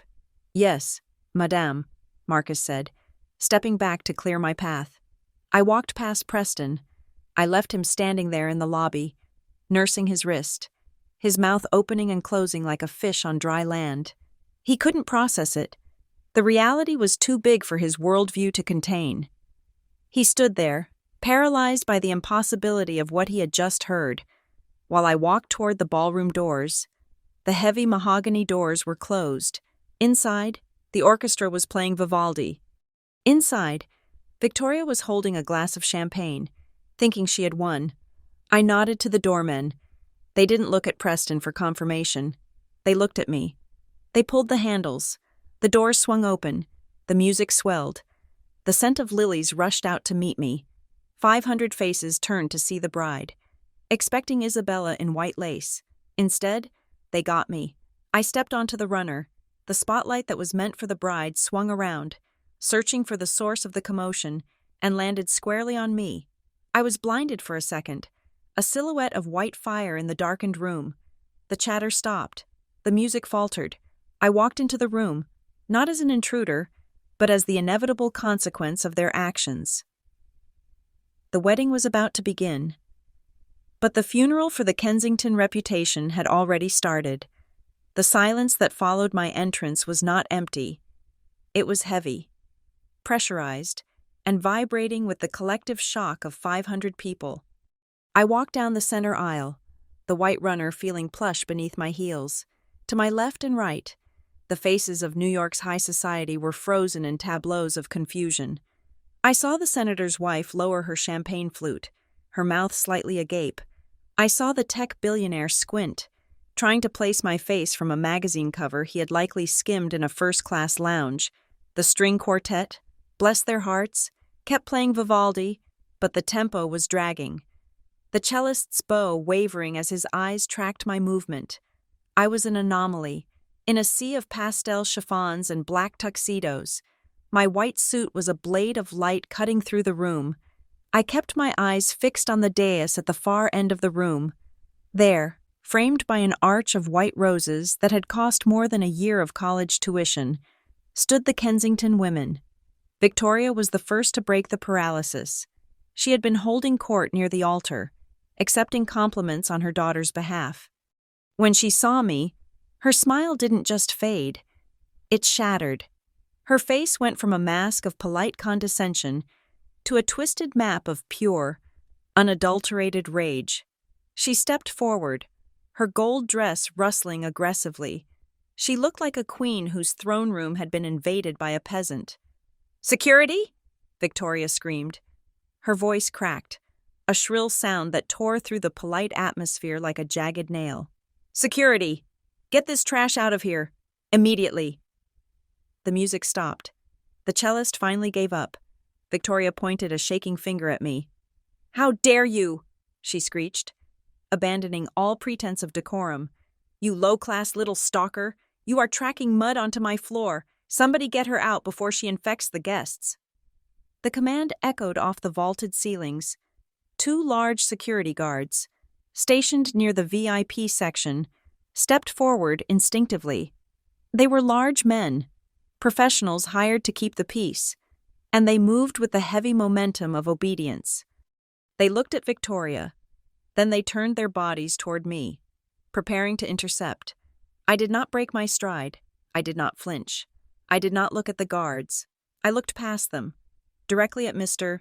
Henderson, the general manager, who had followed me into the room and was now standing by the entrance, breathless but upright. Mr. Henderson, I said. My voice was not a scream. It was a conversational volume, yet in the dead silence of the room, it carried like a bell. Please clarify the chain of command for your staff. The guards hesitated. They looked at Victoria, whose face was purple with exertion. Then they looked at Mr. Henderson, the man who signed their paychecks. Henderson stepped forward, wiping sweat from his brow. He looked at the guards, then at Victoria, and finally, he turned to me. He bowed. It was a deep, formal bow, the kind usually reserved for royalty or the owners of professional sports teams. Stand down, Henderson ordered the guards, his voice trembling but clear. Do not touch her. That is a direct order. The guards froze. They looked at each other, confused. What are you doing? Victoria shrieked, stamping her foot. I am paying you. I said throw her out. She is trespassing. She is a nobody. I am sorry, Mrs. Kensington, Henderson said, straightening his tie. But my instructions come from the property owner, and the lady in the white suit is the only person in this room with the authority to give orders. A ripple of whispers broke out across the room. The guests were leaning in, their hunger for scandal overriding their manners. Owner? Did he say owner? I thought the Kensingtons owned the plaza. Isabella, who had been standing near the cake, finally processed that the attention had shifted away from her. She pushed through a group of bridesmaids, her face stained with tears that were partly from stress and partly from a tantrum. You are ruining it, Isabella screamed, pointing at me. This is my wedding, my day. You jealous, pathetic little charity case. Go back to your basement apartment and leave us alone. She grabbed a glass of red wine from a passing waiter's tray and hurled it in my direction. It was a clumsy throw. The glass shattered on the floor 3 feet away from me, splashing burgundy liquid onto the pristine white runner. I stopped. I looked at the red stains spreading on the white fabric. Then I looked at Isabella. That was a 1982 vintage. Isabella, I said coldly, and since you no longer have an expense account, I would advise you not to waste inventory. You, Isabella sputtered, unable to find an insult that matched her rage. Suddenly, I heard heavy footsteps pounding behind me. Preston had finally caught up. He burst into the ballroom, his face slick with sweat, his tie crooked. He looked wild, desperate, a man whose carefully constructed reality was dissolving in real time. He didn't stop. He lunged at me. He grabbed my left arm, his fingers digging into the fabric of my suit. He yanked me back, trying to spin me around to face him. Have you lost your mind? Preston hissed, his breath smelling of scotch and fear. What is wrong with you? Where did you get this suit? Did you steal it? Did you steal a credit card? I looked at his hand on my arm. The physical contact felt repulsive, like a violation of my new skin. Let go. Preston, I said. I will not let go, he shouted, shaking me slightly. You are going to humiliate us. You are going to ruin the merger. I am calling the police right now. I am going to have you arrested for theft and trespassing. You are sick. Aurelia, you are mentally unstable. The crowd gasped. Accusations of theft and insanity were flying. This was better than theater. I did not pull away. I did not struggle. I simply nodded to the shadow that had materialized beside me. Marcus moved. It was efficient and brutal. He reached out, grabbed Preston's wrist, and applied pressure to a specific nerve point. Preston yelped, his hand flying open involuntarily. Marcus shoved him back, creating a 3-foot barrier between us. Preston stumbled, nearly tripping over the train of a guest's gown. He looked at Marcus, then at me, his eyes wide with betrayal. "You brought a bodyguard?" Preston asked, rubbing his wrist. "To my sister's wedding? Who do you think you are?" I brushed off my sleeve where he had touched me. I made a show of it. I flicked a piece of invisible lint from the shoulder, my expression one of mild distaste. "I did not bring a bodyguard." "Preston," I said, my voice projecting to the back of the room. "I brought my chief operating officer, and I am not crashing your sister's wedding. I am inspecting my property." "Your property?" Preston laughed. A manic, high-pitched sound. "You are delusional. You are a risk analyst. You make $60,000 a year. You can't even afford the rent in this neighborhood." "Is that what you think?" I asked. I turned my back on him. I was done with the preamble. It was time for the main event. I walked toward the stage where the orchestra was seated. The conductor, a man with gray hair and a tuxedo, watched me approach.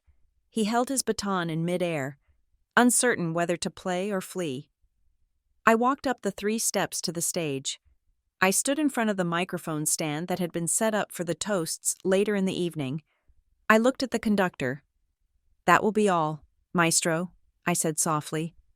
"You can pack up."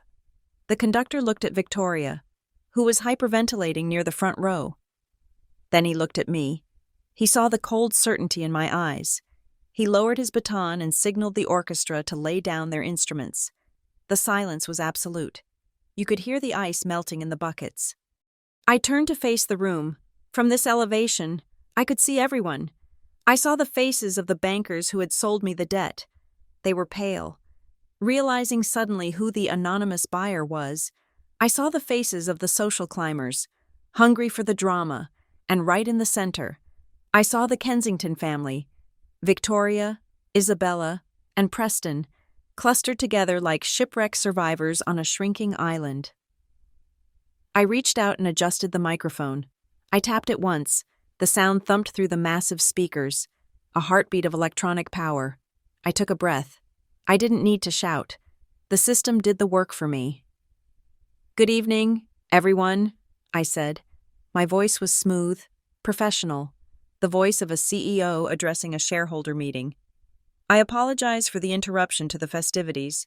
I know you are all here to witness a union." I paused, letting my gaze sweep over the crowd. "However," I continued, "there has been a significant change in the operational structure of this venue, and indeed, of the host family's assets. That requires immediate disclosure." "Shut up!" Victoria screamed from the floor. She tried to rush the stage, but Marcus stepped into her path. Crossing his arms, she bounced off him like a bird hitting a window. "Shut her up! She is lying! She is a liar!" I ignored her. I focused on the crowd. I focused on the people who mattered, the money in the room.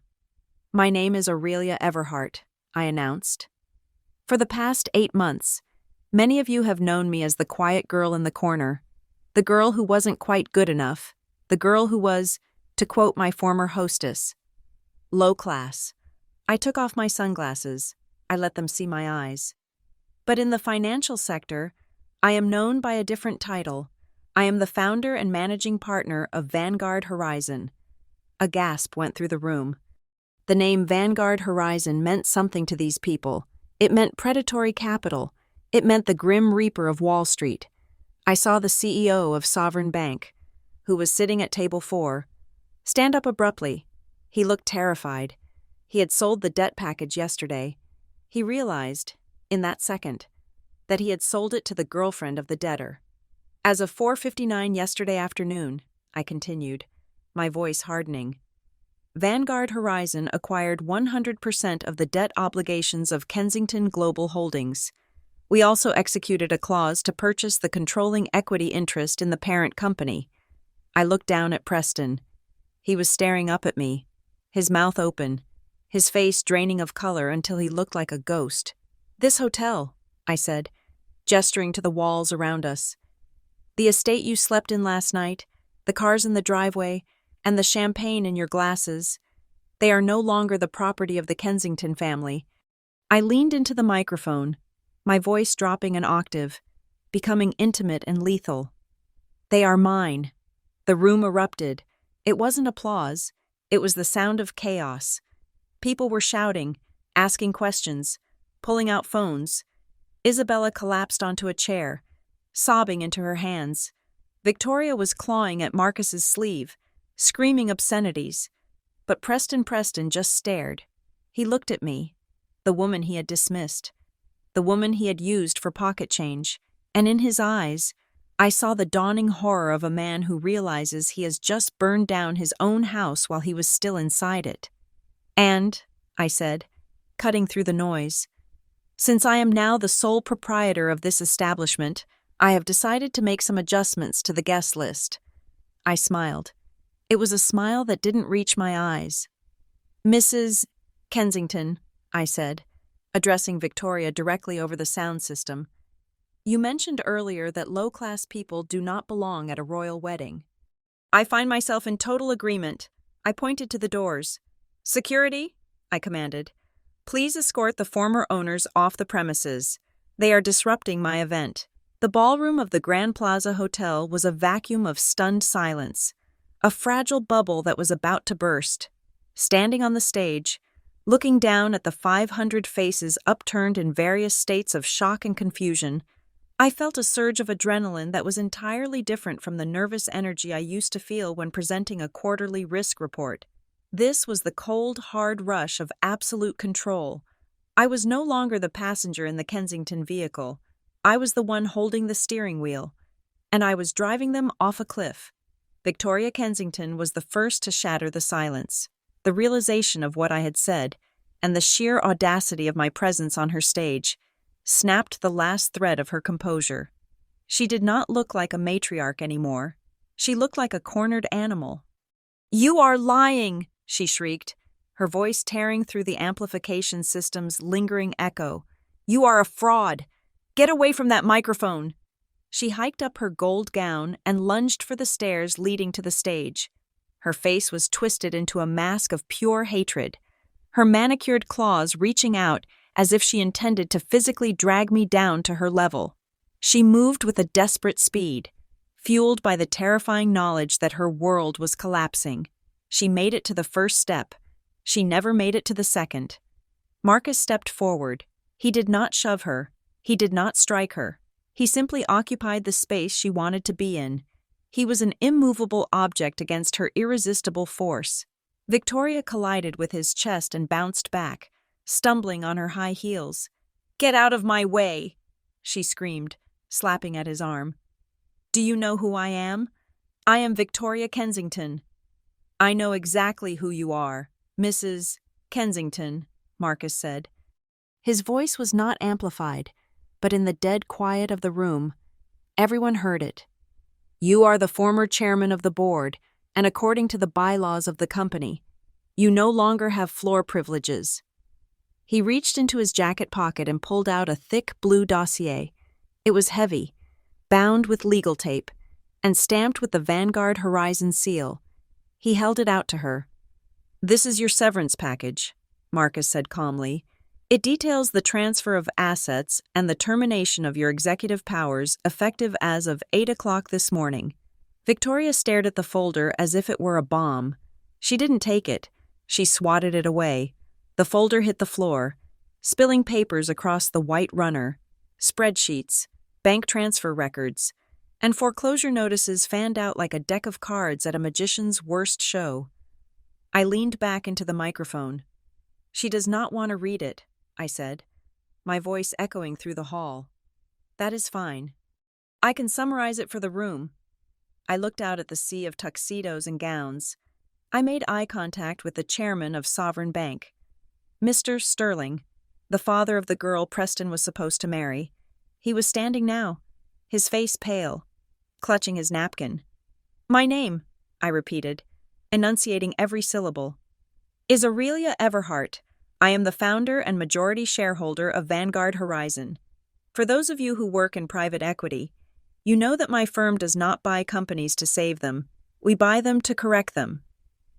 A low murmur rippled through the crowd. The name Vanguard Horizon was a legend on Wall Street, a reaper that came for the weak and the mismanaged. To hear that the quiet girl in the beige cardigan was the architect of that firm was like discovering that the family cat was actually a panther. "At 8 o'clock this morning," I continued, "my firm finalized the purchase of 100% of the debt obligations held by Kensington Global Holdings. We also exercised a clause in their distressed loan agreements that allowed us to convert that debt into 51% of the voting equity." I paused to let the math sink in. "This means," I said, looking directly at Mr. Kensington, who was sitting in the front row, "that I am not a guest at this wedding. I am the host. I own the chair you are sitting on. I own the champagne in your glass. I own the mortgage on your private estate. And I own this hotel."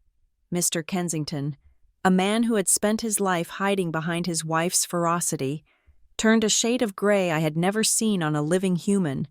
He clutched his chest, his eyes rolling back slightly, and slumped sideways into his chair. A gasp went up from the front row as his neighbors scrambled to prop him up. "Richard!" Victoria screamed, turning to her husband, but she didn't run to help him. She looked back at me, her eyes wild. "You are killing him. You are a murderer. You can't do this. This is illegal." "It is entirely legal, Victoria," I said. "It is just business. The same business you tried to teach me about when you explained why I was too low class to sit at your table." I stepped around the podium and walked to the edge of the stage, towering over them. "You called me low class," I said, my voice dropping to a register of cold steel. "You said my presence would dilute your brand. You said I was dirt. But let us look at the facts. Who is the one who funded a $50,000 flower budget with money stolen from their employees' pension fund?" The room gasped. It was a sharp, collective intake of breath. The accusation hung in the air like smoke. "That is a lie!" Isabella shrieked from the side of the stage. She was shaking, her bridal composure completely gone. "We are Kensingtons. We have money. We have old money." "You have no money," I corrected her. "You have debt, and you have fraud." I picked up a sheet of paper from the podium. "I have here the internal audit report," I announced, waving the document. "For the last 18 months, the Kensington family has been siphoning funds from the corporate maintenance accounts to pay for personal luxuries. The leasing of the private jet to Aspen, the purchase of a Bentley Continental, and this wedding." I looked at the guests. "You are eating appetizers paid for by the cleaning staff's unpaid wages," I told them. "You are drinking wine bought with defaulted loans. This entire event is a crime scene." The atmosphere in the room shifted instantly. The guests, who had been confused, were now horrified. They were the elite. They could tolerate cruelty. They could tolerate arrogance. But they could not tolerate financial failure and fraud. It was a contagion. People began to back away from the Kensingtons as if they were radioactive. Preston, who had been standing frozen near the entrance of the aisle, finally found his voice. He ran toward the stage, pushing past a waiter. He looked frantic, his eyes darting between me and the horrified crowd. "Aurelia!" he shouted, his voice cracking. "Stop, please. You are making a mistake. You are joking, right? This is some kind of sick joke because you are mad about the invite?" He reached the edge of the stage and looked up at me. His face was a portrait of pathetic desperation. He was trying to summon the charm that had worked on me for 8 months, but it was gone. The mask had melted. "Babe," he pleaded, using the pet name that now made my skin crawl. "Look at me. It is Preston. We love each other. You are my girlfriend. You are an office worker. You analyze risk. You don't own companies. You are Aurelia, my Aurelia." He laughed nervously. looking around at the crowd for support. "She is just upset. Everyone. She is very dramatic. We are in love. We are going to work this out." I looked down at him. I felt absolutely nothing. No pity, no anger. Just the clinical detachment of a surgeon looking at a tumor that needed to be excised. "I was your girlfriend, Preston," I said into the microphone. "I was the woman who loved you. I was the woman who scrubbed your floors this morning because you asked me to. I was the woman who sent you $5,000 because you lied to me about an emergency." Preston flinched as if I had slapped him. "But I am not that woman anymore," I said. "Now, I am your employer. I am the chairman of the board, and I have a very strict policy regarding my employees." I took a step closer to the edge. Looming over him, "I do not tolerate incompetence," I said. "I do not tolerate theft, and I certainly do not tolerate liars who try to merge with other companies while still under contract with me." I turned to the crowd, addressing the room at large. "Ladies and gentlemen, this is no longer a wedding reception. This is now an emergency shareholder meeting." I gestured to Marcus. "Project the balance sheet," I ordered.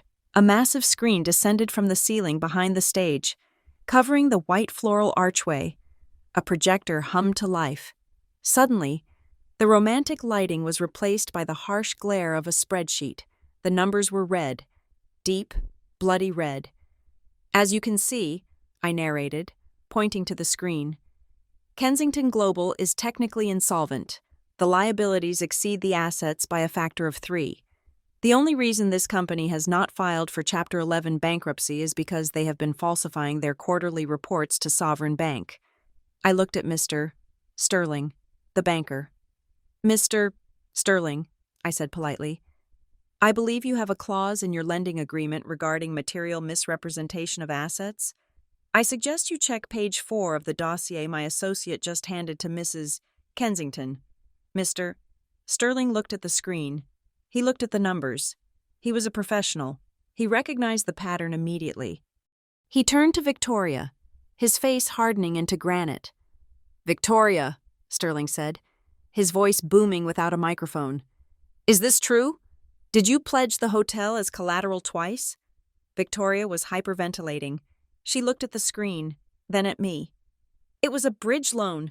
We were going to pay it back after the merger, after Preston married your daughter." The room exploded. The cat was out of the bag. She had admitted it. She had admitted that the marriage was a financial transaction, a fraud designed to cover another fraud. "There will be no merger," Sterling spat, throwing his napkin on the table. "And there will be no wedding. My daughter is leaving. Now." Preston looked at me, tears streaming down his face. "Aurelia, why are you doing this? We could have had it all. If you really have this money, we could be kings. Why ruin it?" "Because you are low class, Preston," I said, throwing his mother's words back in his face with the force of a brick. "You think class is about bloodlines and country clubs? You think it is about keeping people like me out?" I laughed. A short, sharp sound. "Class is about integrity," I told him. "Class is about paying your debts. Class is about treating the person who mops your floor with the same respect as the person who signs your checks. You have none of that. You are empty. You are a shell wrapped in a tuxedo." I turned to the security guards, who were now watching me with awe. "Escort the Kensington family out of the building," I ordered. "They are trespassing on Vanguard Horizon property, and ensure they do not take any of the company assets with them. That includes the jewelry Mrs. Kensington is wearing, as it was purchased with corporate funds and is now subject to asset forfeiture." "No!" Victoria screamed, clutching her diamond necklace. "You cannot take my diamonds. They are mine." "They belong to the shareholders," I said coldly. "And I am the shareholder." The guards moved. This time, they didn't hesitate. They grabbed Victoria by the arms. She kicked and screamed, a flailing mess of gold silk and desperation. They grabbed a sobbing Isabella, who was trying to hide behind the wedding cake, and they grabbed Preston. Preston didn't fight. He just looked at me. He looked at me with the eyes of a man who had held a winning lottery ticket and used it to light a cigarette. "Aurelia," he whispered as they dragged him away. I didn't answer. I looked at the screen behind me, at the beautiful, brutal truth of the numbers. The doors swung open, and the Kensingtons were hauled out into the lobby, their screams fading as the heavy wood slammed shut behind them. I stood alone on the stage. The room was silent again, but the tension was gone. It was replaced by a strange, vibrating energy, the energy of power. I looked at the crowd. "I apologize for the scene," I said, smoothing my suit. "The open bar will remain open for another hour. However, I suggest you all check your investment portfolios on Monday morning. Vanguard Horizon will be liquidating the Kensington assets aggressively." I tapped the microphone off. I walked down the stairs, not as a woman who had been scorned, but as a woman who had just completed a hostile takeover. I felt light. I felt clean. "Mr. Henderson met me at the bottom of the stairs. He looked terrified but exhilarated. "Madam Chairman," he whispered. That was terrifying. It was necessary. "Mr. Henderson," I said, taking a glass of water from a tray. "Cancel the cake cutting and have the florist send those roses to the local hospital. There is no reason for them to die in vain just because the Kensingtons did." I took a sip of water. It tasted like victory. The transformation of the grand ballroom was instantaneous and brutal. In the span of 3 minutes, the atmosphere shifted from a wedding celebration to a Shark Tank where blood had just been spilled. The social fabric of Manhattan's elite, usually so tightly woven with politeness and protocol, disintegrated before my eyes, the moment the security guards laid hands on the Kensington family. The spell broke. The guests, who had been standing in stunned silence, suddenly mobilized, but they did not rush to help the family they had been toasting mere minutes ago. Instead, they recoiled. It was a physical wave of rejection. People took literal steps backward, creating a widening circle of isolation around Victoria. Isabella and Preston, as if their financial failure was a contagious disease that could be transmitted by touch. Then, the tide turned toward me. I stood at the bottom of the stage stairs, and suddenly, I was besieged. The same people who had looked through me for 8 months, who had treated me like a piece of office furniture, were now swarming me with predatory enthusiasm. "Ms. Everhart," a man in a velvet tuxedo shouted, shoving a business card into my hand. "Jonathan Pierce, from Pierce Capital. We have been looking for a partner in distressed real estate. Brilliant move with the debt acquisition. Absolutely brilliant. Call me. Aurelia, darling." A woman who had once spilled a drink on me and didn't apologize now grabbed my hand with both of hers. "I always said you had a certain spark. You must come to the gala next week. We would be honored to have Vanguard Horizon as a sponsor." I looked at them with cold amusement. They were vultures. They didn't care about the morality of what had happened. They only respected the violence of the takeover. To them, I was no longer the victim. I was the apex predator, and they wanted to be safe in my shadow. I handed the business cards to Marcus, who was collecting them like trash. "Clear a path," I said quietly. As Marcus gently but firmly pushed the sycophants aside, a high-pitched scream cut through the din. It came from near the altar. I turned to see Isabella. She was clutching the arm of her fiancé, a man named Bartholomew, who came from a family that was land-rich but cash-poor. He was the perfect match for Isabella, a merger of two illusions. But Bartholomew was apparently better at math than he looked. He was staring at the screen behind the stage, where the red numbers of the Kensington debt were still glowing. He looked at the guards dragging Victoria toward the exit. Then he looked at Isabella, who was weeping in her custom-made, $20,000 lace gown. "Barty, tell them," Isabella sobbed, pulling on his lapel. "Tell them this is a mistake. Tell them to stop." Bartholomew slowly peeled her fingers off his jacket. His face was devoid of love. It was the face of a man who had just realized his investment was worthless. "I cannot do this, Bella," he said, his voice loud enough for the first few rows to hear. "What?" Isabella gasped, freezing. "The debt," Bartholomew said. gesturing vaguely at the screen. You said your trust fund was secure. You said the hotel was unencumbered. You lied to me. It is just a misunderstanding, Isabella pleaded. We can fix it. There is nothing to fix, he said cold-heartedly.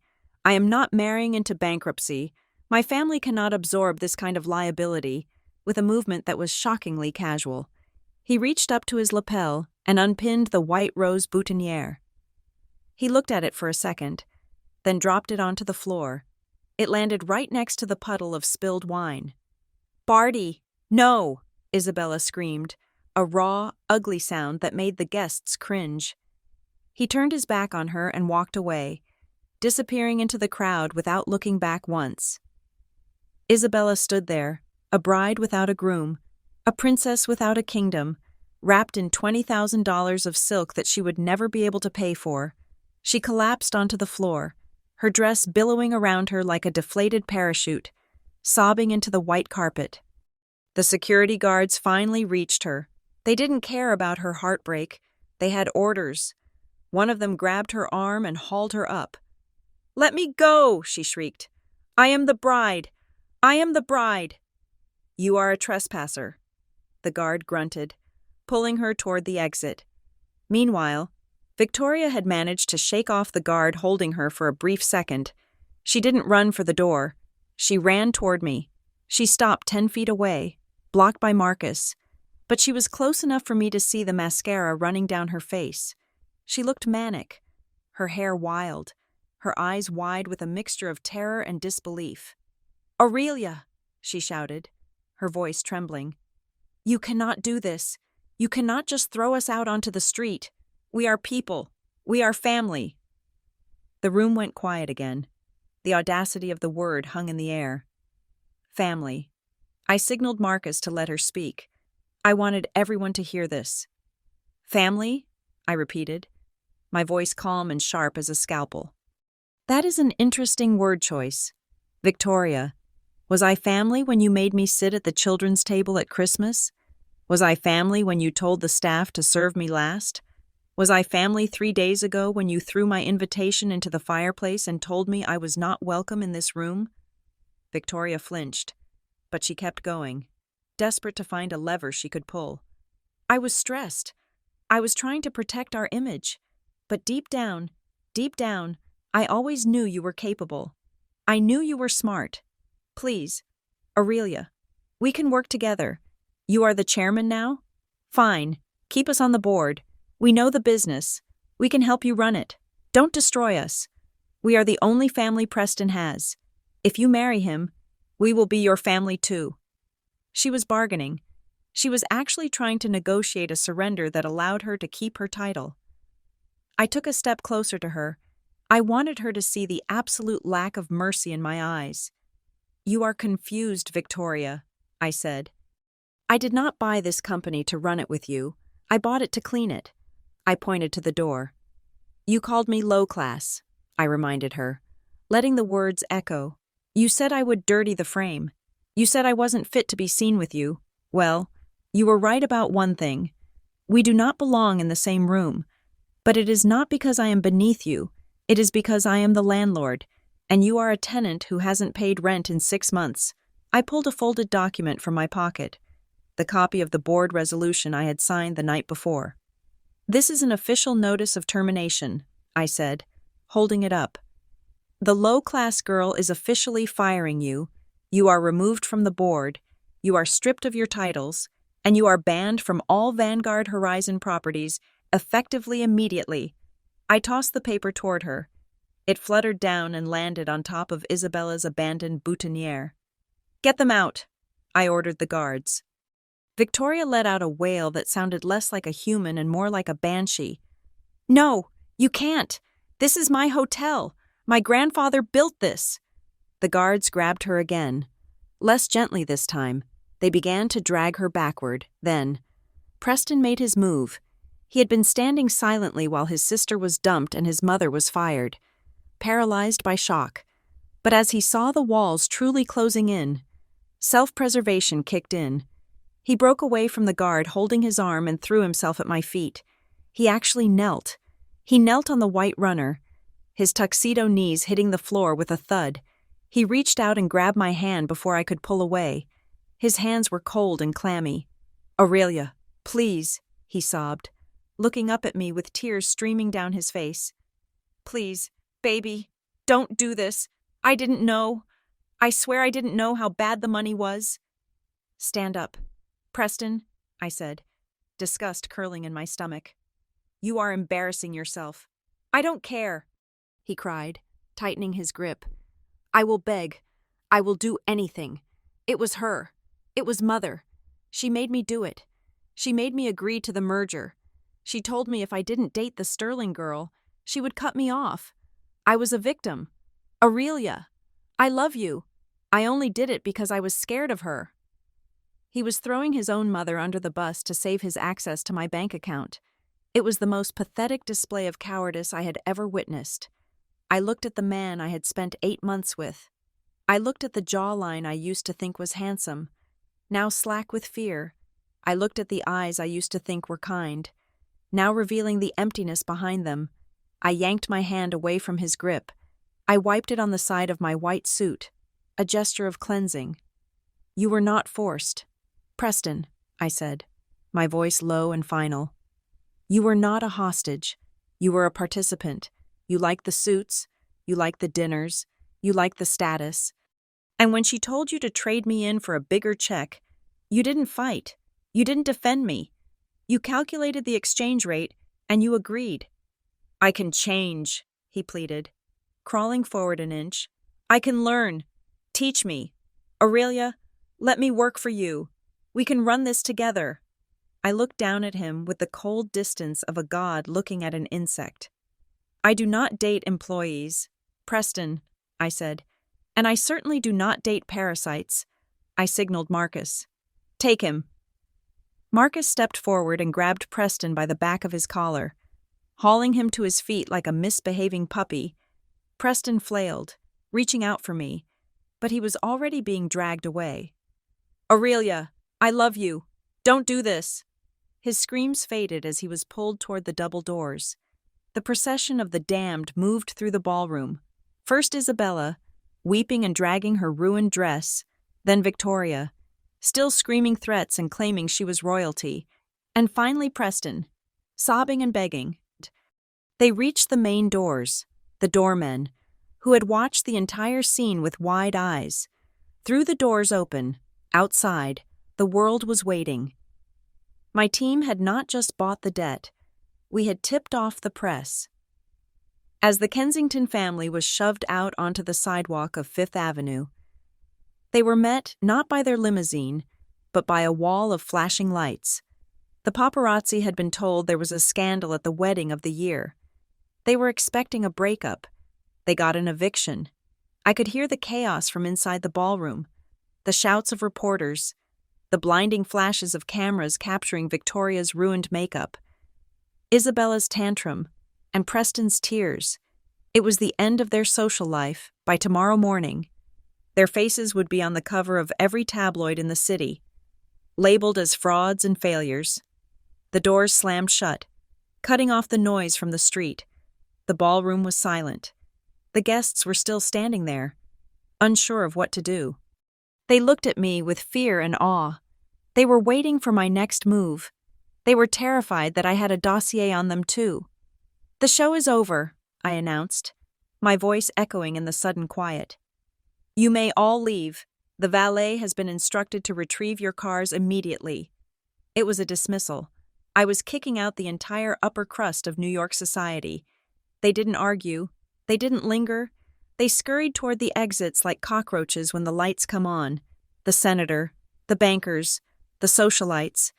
They all rushed for the doors, desperate to escape the blast zone. Within 10 minutes, the room was empty. The waiters had retreated to the kitchen. The musicians had fled. The guests were gone. I stood alone in the center of the vast, hollow ballroom. The floor was littered with the debris of the battle: spilled wine, the abandoned boutonniere, the dropped dossier, and the shattered glass. I looked around at the gold leaf on the ceiling, the crystal chandeliers, the walls of white roses. It was all mine. I expected to feel triumphant. I expected to feel a surge of joy, but what I felt was something quieter, deeper. I felt light. I took a deep breath, inhaling the scent of the flowers that was no longer tainted by the perfume of Victoria Kensington. The air felt cleaner. Marcus walked back into the room from the lobby. He walked up to me, stepping over the spilled wine. "They are gone," Marcus reported.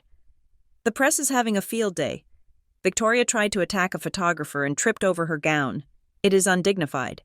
"It is justice," I corrected him. "The hotel staff is awaiting your orders," Marcus said. "What do you want to do with the reception setup? The food? The wine?" I looked at the tables, laden with thousands of dollars of untouched food. I looked at the champagne towers that had not been poured. "Open the doors," I said. "Not the front doors. The side doors. Call the local shelters. Call the fire station down the block. Call the staff's families. Tell them there is a feast at the Grand Plaza tonight. Free of charge." "And the Kensington account?" Marcus asked. "Liquidate it," I said, turning to walk away. "Sell the furniture, sell the art, sell the house.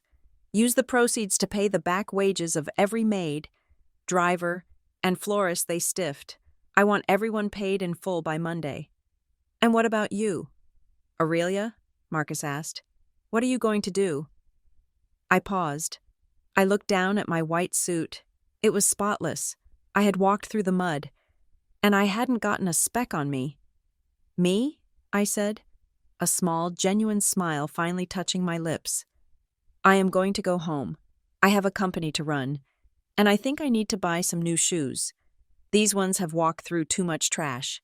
I walked toward the exit, my heels clicking rhythmically on the marble, leaving the empty, silent ruins of the Kensington Empire behind me. I was alone, but for the first time in my life, I wasn't lonely. I was free. 2 days after the wedding that never happened, I sat in the executive suite on the top floor of the Kensington Global Building.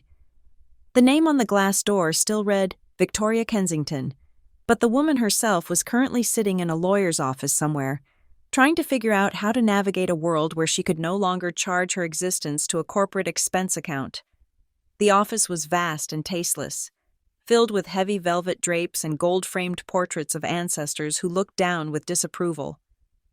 I felt like an imposter in the space, not because I didn't belong, but because the space was too small for my vision.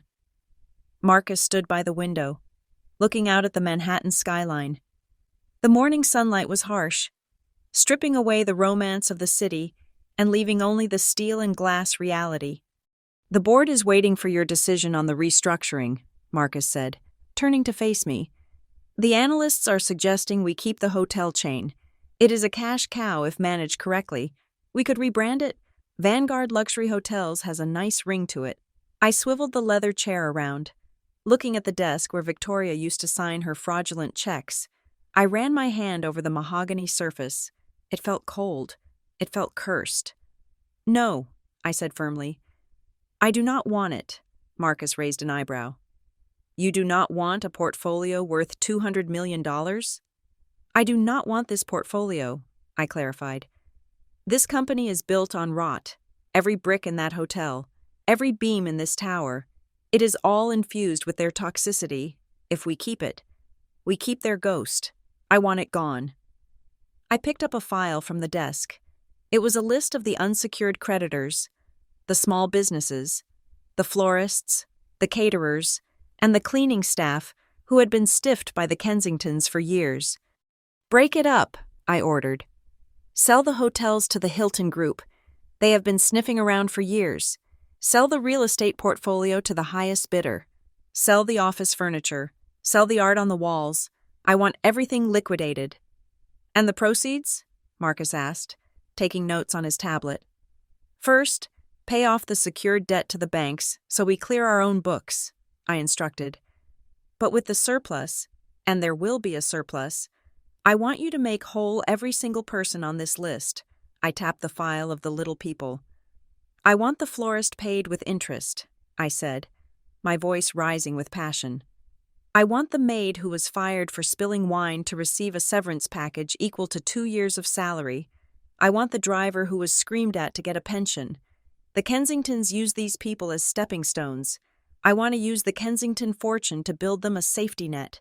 Marcus smiled. It was a genuine, warm smile that reached his eyes. "That is not very private equity of you. Aurelia, Wall Street will say you are soft." "Let them say what they want," I replied, standing up and buttoning my blazer. "Wall Street didn't scrub the floors of the Kensington estate. I did. I know exactly how much that labor is worth." I walked to the door. "Get it done. Marcus, I want this building empty by the end of the month." "Where are you going?" he asked. "I have a lunch meeting," I said. "And I need to clear the air one last time." I took the elevator down to the lobby. The building was quiet. The panic of the hostile takeover had subsided, replaced by the somber atmosphere of a funeral. Employees were packing boxes, whispering in corners. They knew change was coming, but unlike the Kensingtons, I had guaranteed their severances. They would be fine. As I walked across the marble floor of the lobby, the same floor where Preston used to strut like a peacock, I saw him. Preston Kensington was standing near the security desk. He was not wearing a tuxedo. He was wearing a wrinkled polo shirt and jeans that looked like they hadn't been washed in days. He was holding a cardboard box filled with personal items, a framed photo, a stapler, a stress ball. He looked smaller. The arrogance that had inflated him like a balloon was gone, leaving behind a shriveled, pathetic reality. He saw me coming. He didn't run. He didn't yell. He just stood there, clutching his box like a shield. I could have walked past him. I could have ignored him the way he had ignored me during that dinner. But I owed it to the girl I used to be, the girl who had loved him, to look him in the eye one last time. I stopped 3 feet away from him. "Preston," I said. He looked up. His eyes were red-rimmed and hollow. "Aurelia," he croaked. He looked around the lobby, at the security guards who now reported to me. "So, it is true. You are selling everything. You are burning it all down." "I am liquidating assets," I corrected him. "It is a standard business procedure." He let out a short, bitter laugh. "Standard business. Is that what you call this? Ruining my life?" He shifted the box in his arms. "I have to ask you," he said, his voice trembling with a mixture of anger and confusion. "Did you plan this from the beginning? Was it all a long con? Did you target me? Did you pretend to be the poor orphan girl just so you could infiltrate us and destroy us?" I looked at him, and I felt a wave of profound sadness. Not for us, but for him. He still didn't get it. He was so trapped in his world of transaction and manipulation that he couldn't conceive of anything else. I shook my head slowly. "No, Preston," I said softly. "I didn't plan any of this. When I met you at that coffee shop 8 months ago, I was just a girl who thought you were charming. I fell in love with you." Preston flinched. "Bullshit. If you loved me, you wouldn't have done this." "I loved you enough to hide who I was." I told him, my voice steady and honest. "I knew that if I told you I was rich, if I told you I ran a hedge fund, you and your mother would only see the dollar signs. You would have loved my money, not me. So I stripped it all away. I became Aurelia the analyst. I wanted to see if you could love me for me, without the trust fund, without the power." I took a step closer. "I was ready to marry you, Preston. I was ready to be a humble wife. I was ready to use my fortune to quietly help your family, to save you from your debts without you ever knowing. I would have given you the world, if you had just given me a little bit of respect." Preston's mouth opened. The realization hit him like a physical blow. He realized that the salvation he had been desperate for, the money, the security, had been sleeping next to him the whole time, and he had thrown it away because he was too busy looking for a better deal. "It is honest work. It builds character."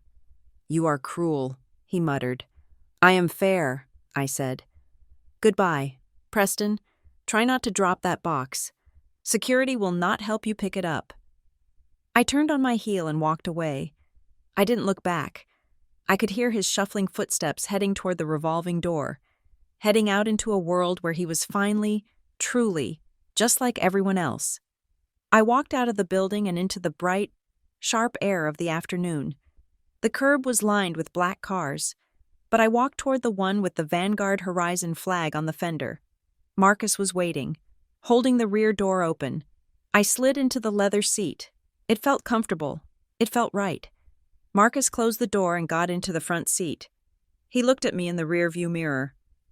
"Did you get closure?" he asked. "I got something better," I said, leaning back and closing my eyes for a second. "I got perspective." "Where to next?" "Madam Chairman?" Marcus asked. "Back to the penthouse?" I opened my eyes and looked out the window. The sky above New York was a brilliant, piercing blue. The clouds had cleared. The storm was over. "No," I said. "Take me to Le Bernardin." Marcus paused. "Le Bernardin? That is the Sterling family's favorite spot." "I know," I said, a slow smile spreading across my face. "Mr. Sterling called me this morning. He wants to discuss a partnership. Apparently, he was very impressed with how I handled the shareholder meeting at the wedding. He thinks Vanguard Horizon and the Sterling Group could do great things together." "And what about his daughter?" Marcus asked. "The one Preston was supposed to marry?" "She is joining us," I said. "She sent me a thank you note. She said I saved her from a terrible mistake. We are going to have champagne." "Going in through the back door?" Marcus teased. Starting the engine, I laughed. It was a sound of pure freedom. "No, Marcus," I said, looking at the city that was now my playground. "From now on, I only use the front door." The car pulled away from the curb, merging into the stream of traffic. I watched the Kensington building recede in the distance, getting smaller and smaller until it was just another piece of the skyline. I had lost a fiancé. I had lost a potential family. But I had found the one thing that money actually can buy if you spend it right. I had found myself. I was Aurelia Everhart. I was not low class. I was not high class. I was in a class of my own. As we drove toward the future, I realized the greatest lesson of all. Sometimes, to find your true value, you have to be willing to buy a whole company just to fire the people who didn't appreciate you. Thank you so much for listening to this story on Sweet Rose Drama. I hope you enjoyed seeing justice served as much as I enjoyed writing it. I am dying to know where you are tuning in from today. Are you listening from your office, your car, or maybe while relaxing at home? Please leave a comment below and let me know your location so we can connect. If you enjoyed this story, please do not forget to like the video, hit that subscribe button, and smash the hype button to help this story reach more people. Your support means the world to me. See you in the next drama.